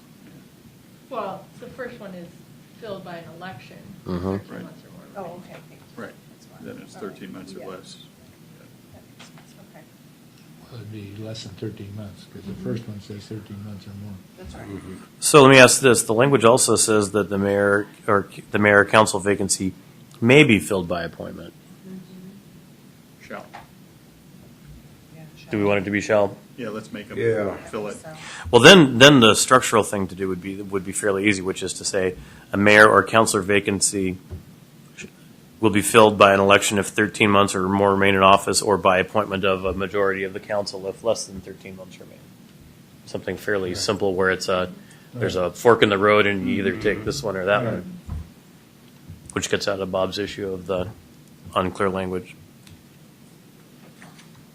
I have a note, and I don't remember if it was from one of our meetings or something that I thought. Do we need to say anything about a time frame when a vacancy should be appointed by? Mm. I don't know if that's So something I like that's- within like 30 days or 60 Right. days. I mean, yeah. I don't know if there's, a council rule or if there's, a precedent that has been set before. but- Well, because they usually go through a process where this has come up a couple of times that I can think of, where they go through an application process, kind of like with boards and commissions, right? Linda, you got a furrowed brow. No, I think. Elise, are you talking about after an election? No, I'm talking about if there's. An appointment? Less than 13 months, right, an appointment. Right. That's made. So it would be the next available election. So if somebody. No, what I'm, no. No, you mean that, The appointment part of it. Like if it becomes Oh. vacant, there's less than 13 time months. period and by you're which the council appointed. has to Has make a to decision act, to fill in right. a vacancy. oh, Within X number of days. I'm Yeah, I don't thinking know. 30 Yeah, that- days or something like that. I mean, there is a process, like Pat said, you declare a vacancy, and then you send out, you pass a resolution to open up the seat, and you have the qualifications that you spent a considerable amount of time on, and then she verifies them, and then the council set up basically an interview process, and then we interviewed them. Everybody had the same questions, so it took, probably at least 60 days. Really? Would it need to? Not if we had a shorter time frame that we were supposed to be working under. That's my point. I mean, right now they're filling a legislative vacancy in Lake Oswego, and they have to Right. nominate people within 30. Yeah, I think so. No. So I think it could be the prior process. We, between the time that it was declared and the time that we accepted applications, there was a question of how much time do we allow to accept applications? 5 days, 7 days, 12 days. Right. And the longer period you allow, the more applications you're going to get. So that was one timeline that the council was trying to meet, was the application process.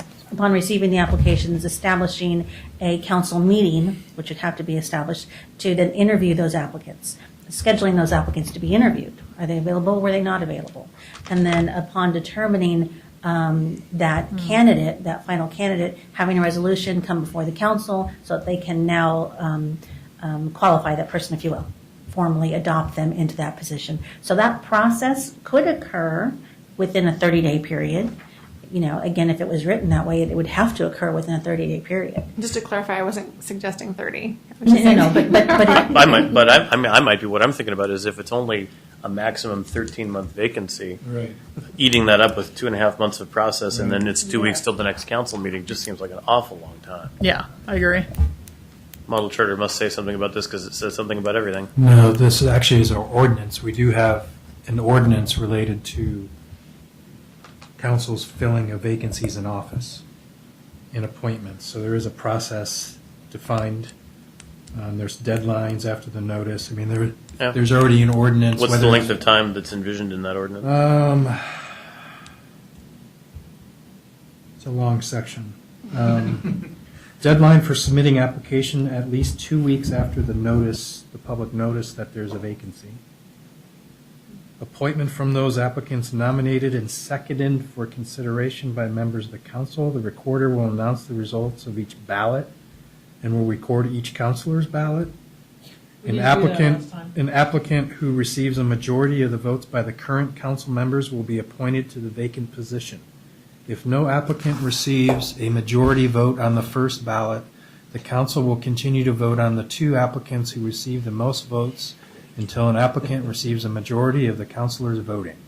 That's an ordinance from 2005, it looks like. you all have that in front of you. Yeah, That's one of okay. the election language that was given to you. Okay. So a fix, in terms of better clarity, might be in fixing that ordinance rather than doing anything in the charter. Just a suggestion. Because of the first section Or of that. following that ordinance. Or following that ordinance. But the first section in that ordinance says, a city elective office becomes vacant as provided by city charter. So the issue of vacancy isn't in our code, that's in the charter, but the process to fill is in the ordinance. Well, I guess I still, the ordinance is fine. I still really worry that Counselor X moves away from the city and resigns the office, and it's 2 weeks until the meeting where the council declares the position vacant. And I mean, this starts sounding like an entirely Well, and it's going long on in process. the former community I was in. One of the counselors moved out of state, so it's a council of 7. It's a split 3-3 council right now. They have not been able to decide who fills that position, and it's short enough that it's not going to be an election. It's up to the council. So once again, they're going through a whole series, and it's dragged on and it's dragged on, and they've been operating with 6 members.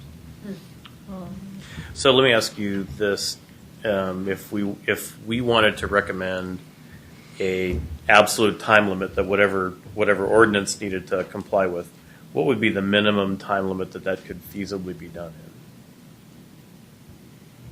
in a responsible manner?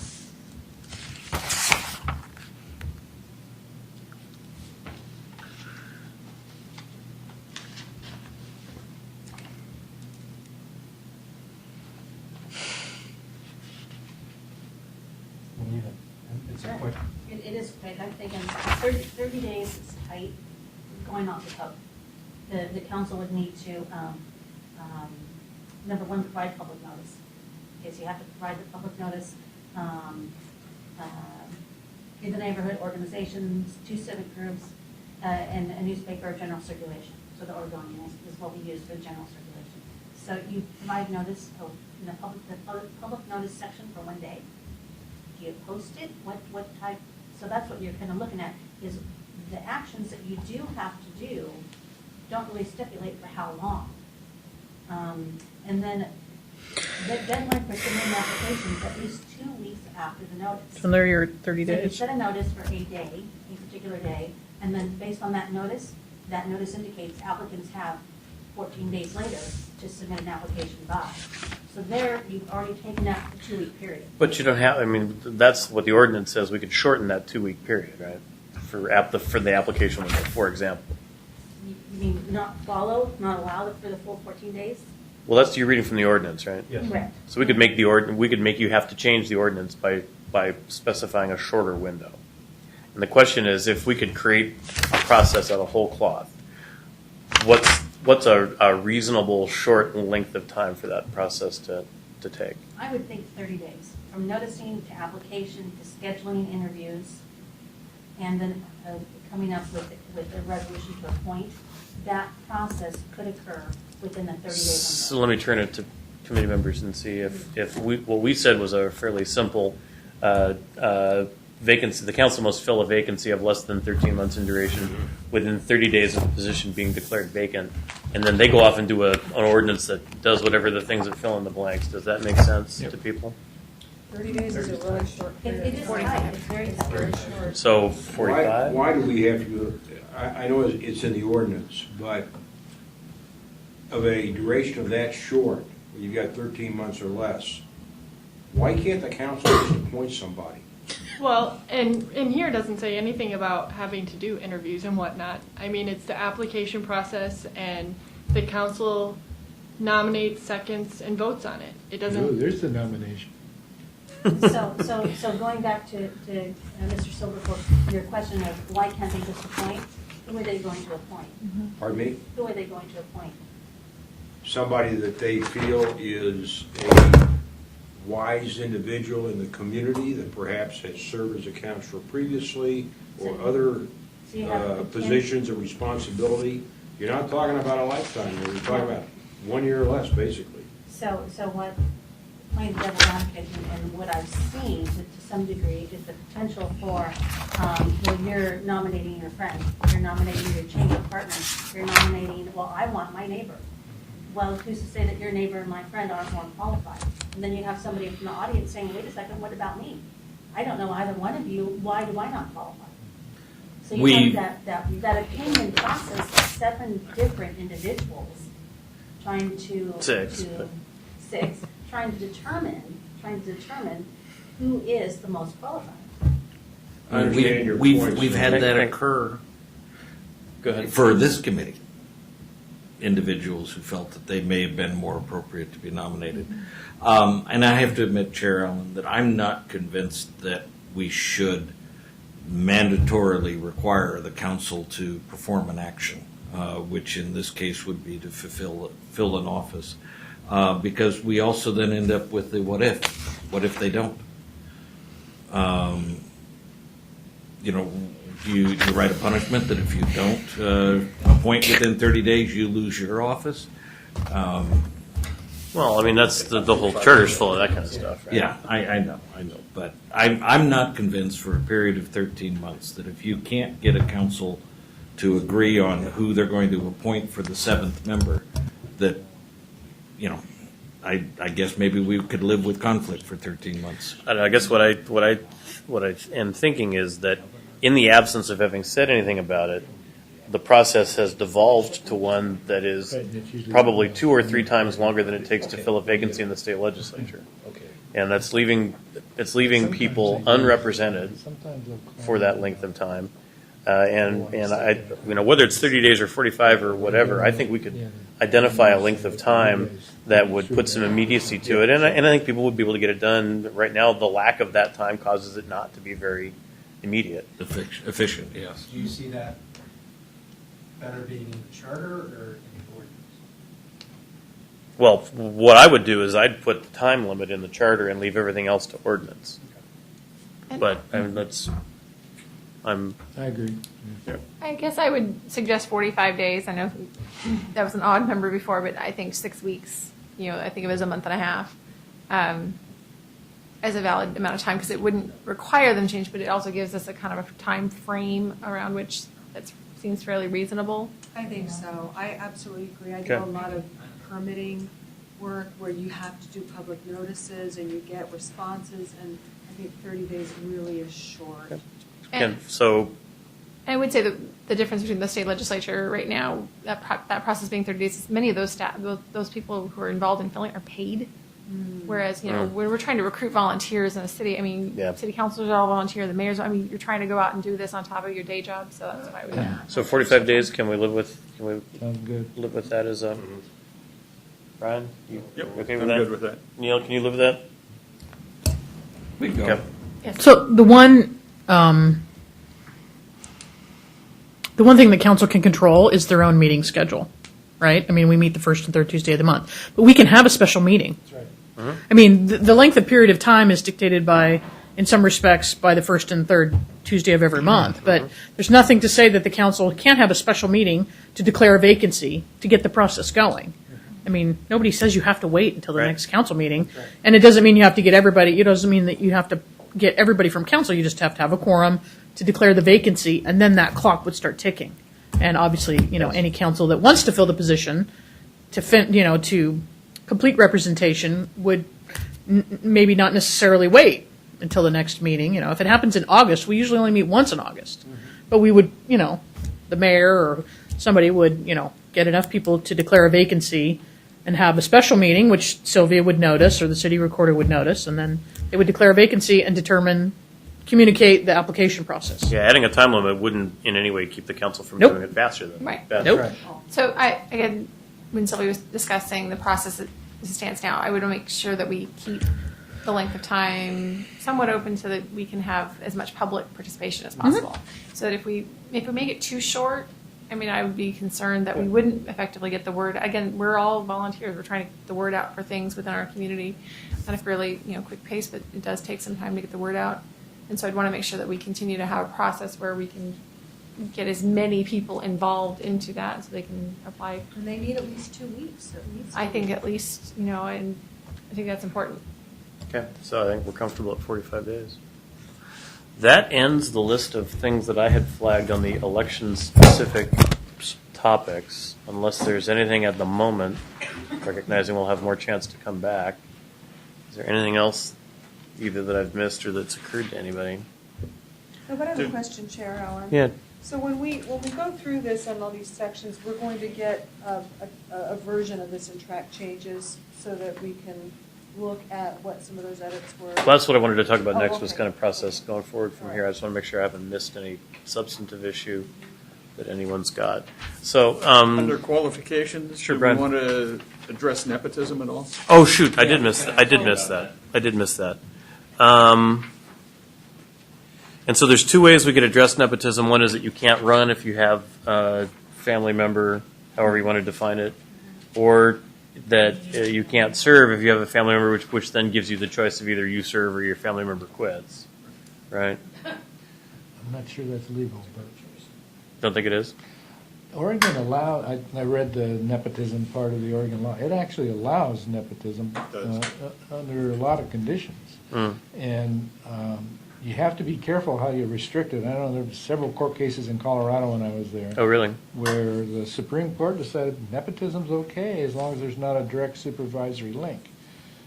And so a lot of cities had to go back and rehire people. But so we have to be a little careful how we word it. Check first anyway, for sure, right? And make sure you're in compliance with state law. The law does say it cannot be a direct supervisory link, and the law does say that the public official, whoever it is, cannot be involved in the hiring, firing, promotion, or interviewing of the family member. But I think we need to Well, that would, tread cautiously here. by that definition, nepotism would be almost impossible. since the only employees of the council are the city manager and the clerk and the city attorney. Right. The judge. Okay. And Those are the only direct employees? yeah. Okay. Everybody else reports to the manager? Mm-hmm. And I'll have to admit, after reading the section, I didn't have a really big problem with it as far as, particularly, again, the comment that, as long as you're not in a supervisory role, and I can certainly see how, I could have, I don't have any kids, but, I could have a teenager who wants to work for the Parks Bureau mowing lawns in the summer or something like that, that'd be good, good education for him. And, even, if you were elected city council member, you clearly wouldn't have any authority over him. I'm not sure that I That see is a real exactly problem. the kind of stuff that makes people crazy. But what happens, Neil, as a councilman, when you go to the public works director and say, hey, would you hire my kid? Why should you be able to do that? Mm-hmm. And Joe Blow from the audience, when he goes, let me just ask this. If you were a councilman and Joe Blow from the audience and you both had kids that wanted to work with parks and there was one vacancy, who do you think would have more weight with public works, you or the guy from the audience? That's my problem. Yeah, with that's it. the perception issue. and I see that. Quite honestly, You wouldn't even have to be leaning on the guy, Right. but he'd do it because you're a councilman. Yeah. One thing, Chair, is I want to look at this because we have a personnel manual that talks about nepotism, and I don't know if it talks specifically about the elected officials or not, but there may be some existing policies that I should at least bring to the table to make you aware in that situation. That's addressed in the city's policies. Yeah, so what I would suggest is, I think Jack's point is a good one, is we should actually figure out, are there legal restrictions on what we can even consider?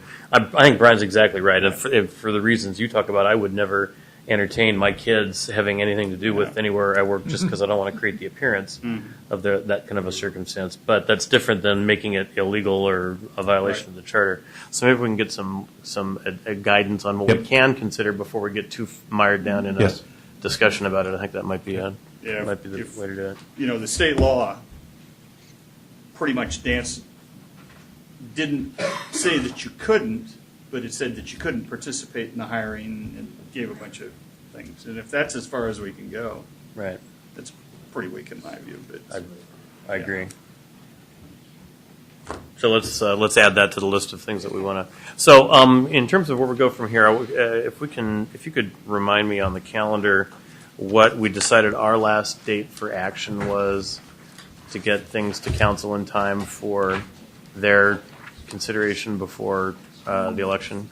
Seems to me like it was the February 13th meeting, our February 13th meeting.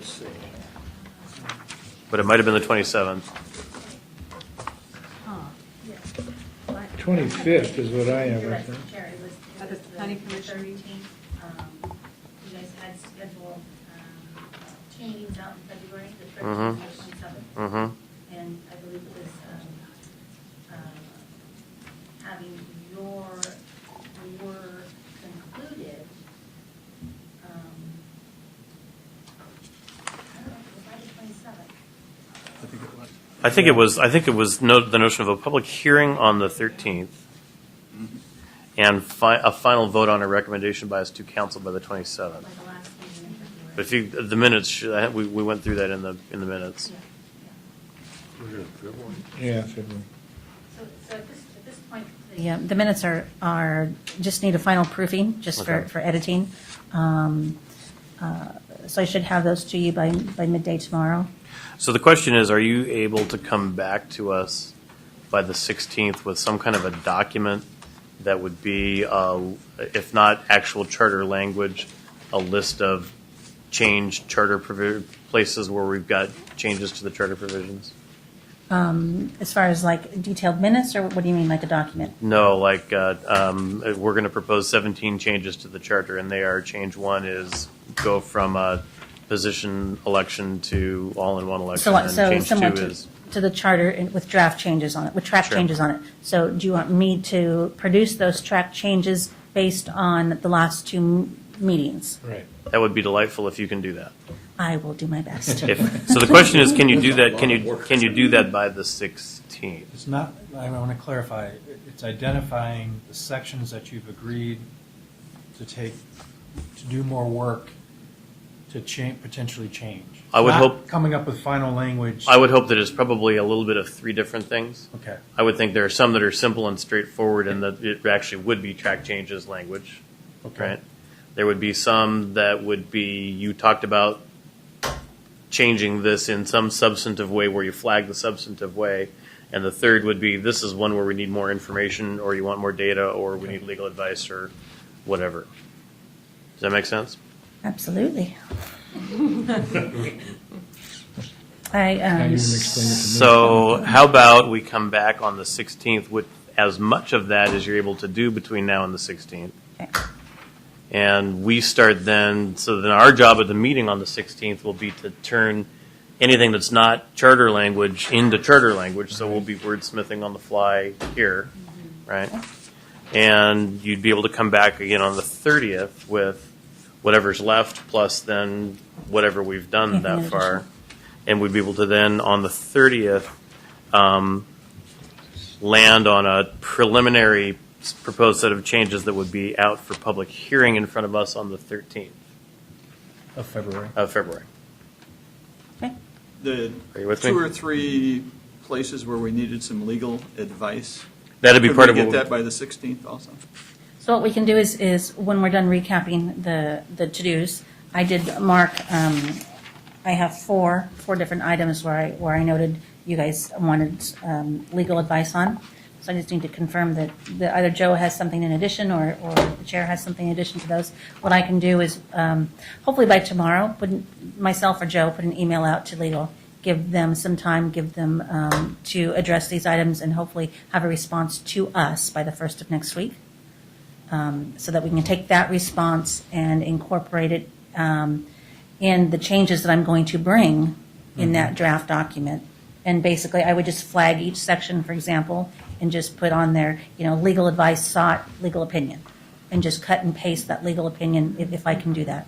All right, so let me ask another question of the committee that might impact on that timeline, depending on what your druthers are. There's a vein of concern in the community that existing city council, COU and SEL, city attorneys, have a kind of a built-in conflict of interest in terms of writing charter provisions that then may impact the work that they do for the charter, without wanting to make an opinion about that conflict, knowing it's there.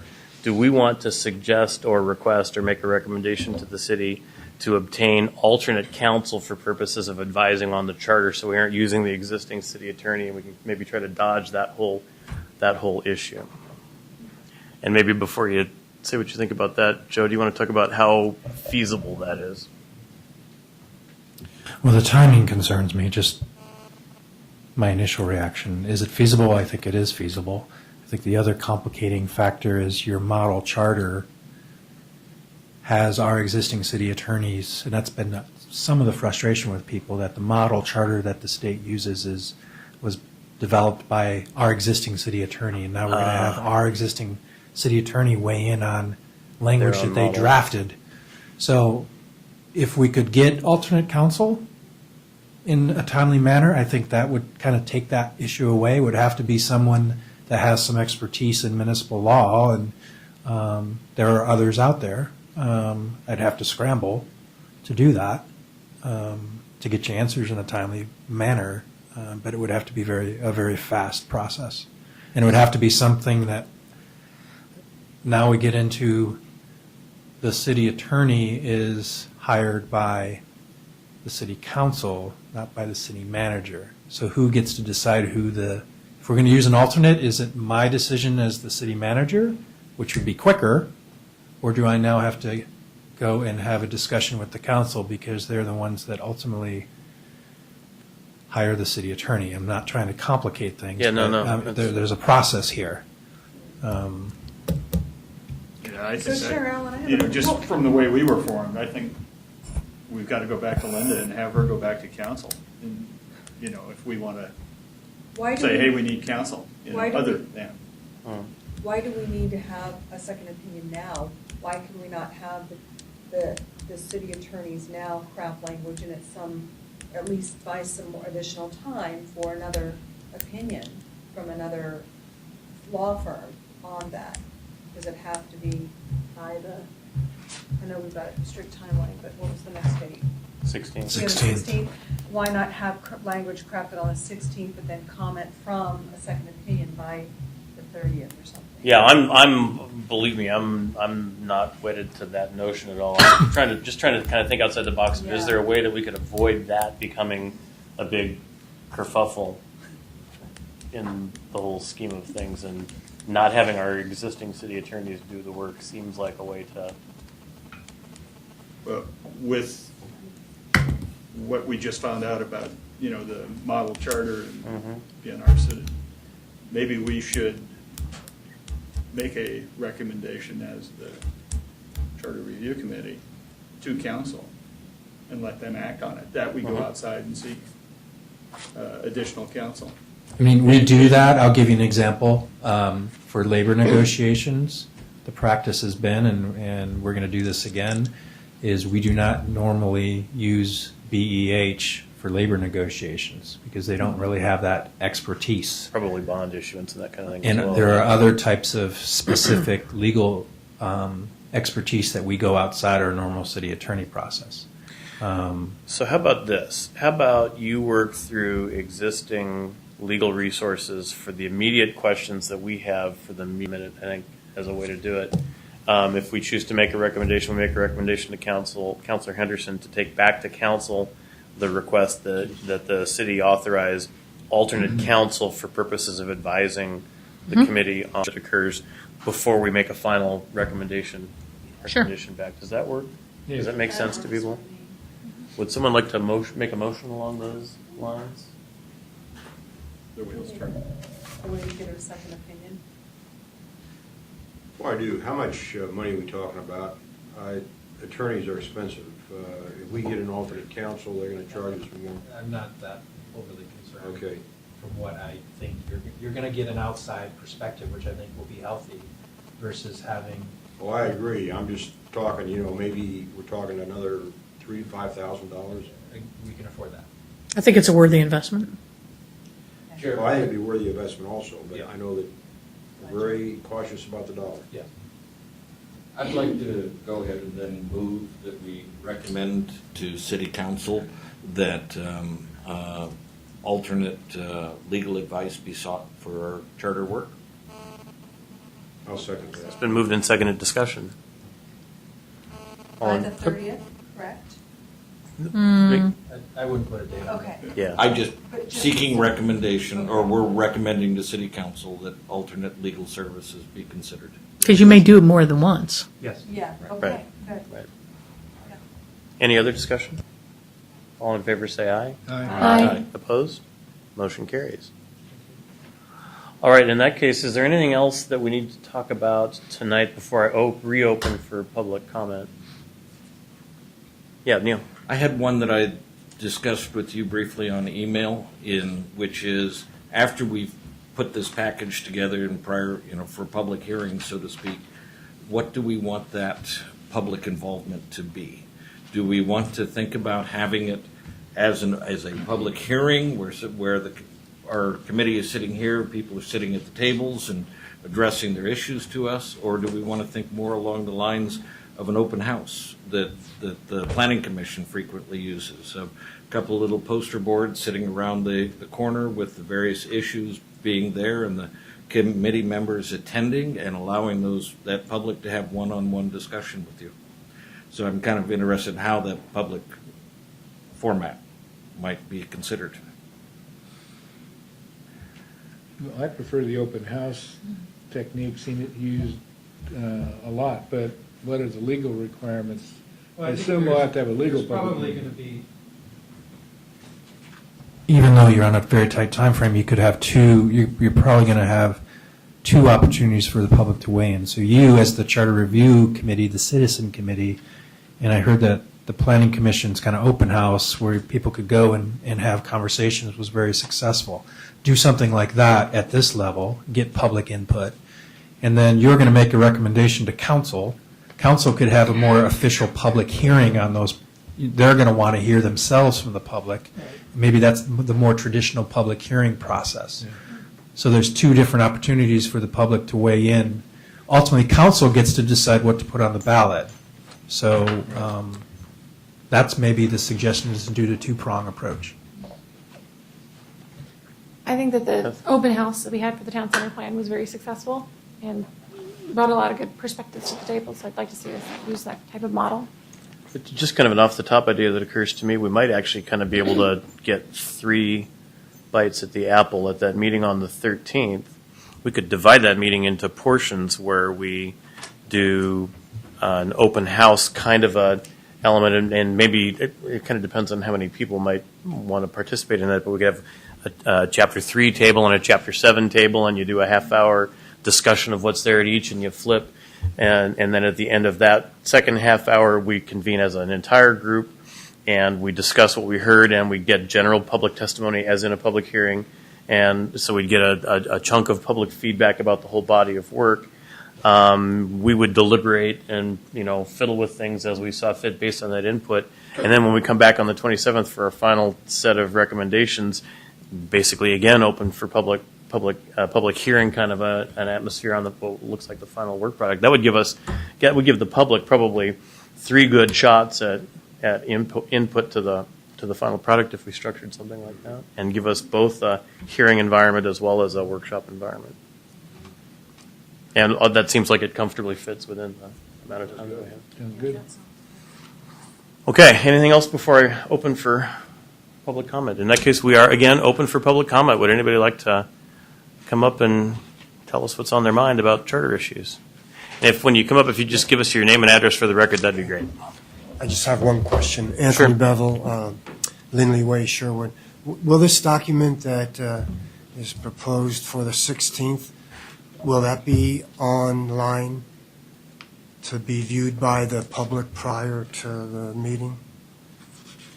That would depend on my ability to get it done. Upon receiving the legal portion of what we need, which is my goal is to incorporate that legal direction, that legal advice in the draft document. As soon as I get that done, it can be posted, absolutely. It's just a matter of the time that's allowed and me being able to complete it. Yeah, it'd be helpful to digest it, so Yeah. thank you. Yeah. Thank you. Anyone else want to make public comments tonight? All right, is there anything else for the general good? Chair Allen, do you want to recap the items that we need to come back with and or legal advice? Sure.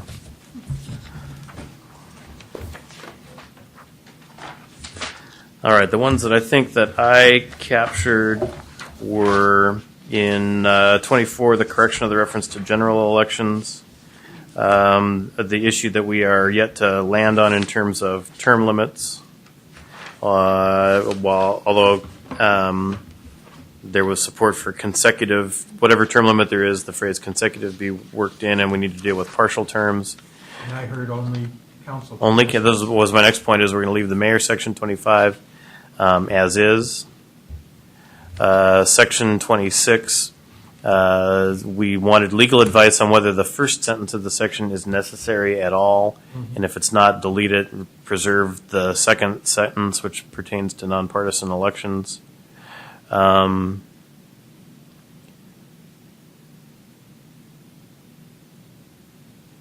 not going to go through decisions. I'm going to try to stay away from going through decisions where we decided to leave things the way they are and try to just pick up things that are 28. changes. 27D, we wanted to get a little bit more legal, this issue about Final judge, yes, exactly. And 28 nominations, I think we had that same question of was there a legal reason for there to be the nominations language? If not, that we would potentially delete that.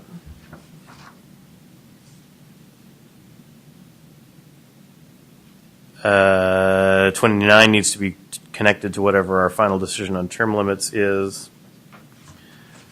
We want to add in 31 the provision for a vacancy pro tem. In 31B2, we want the language to be 45 days of absence or 60 days of missed council meetings.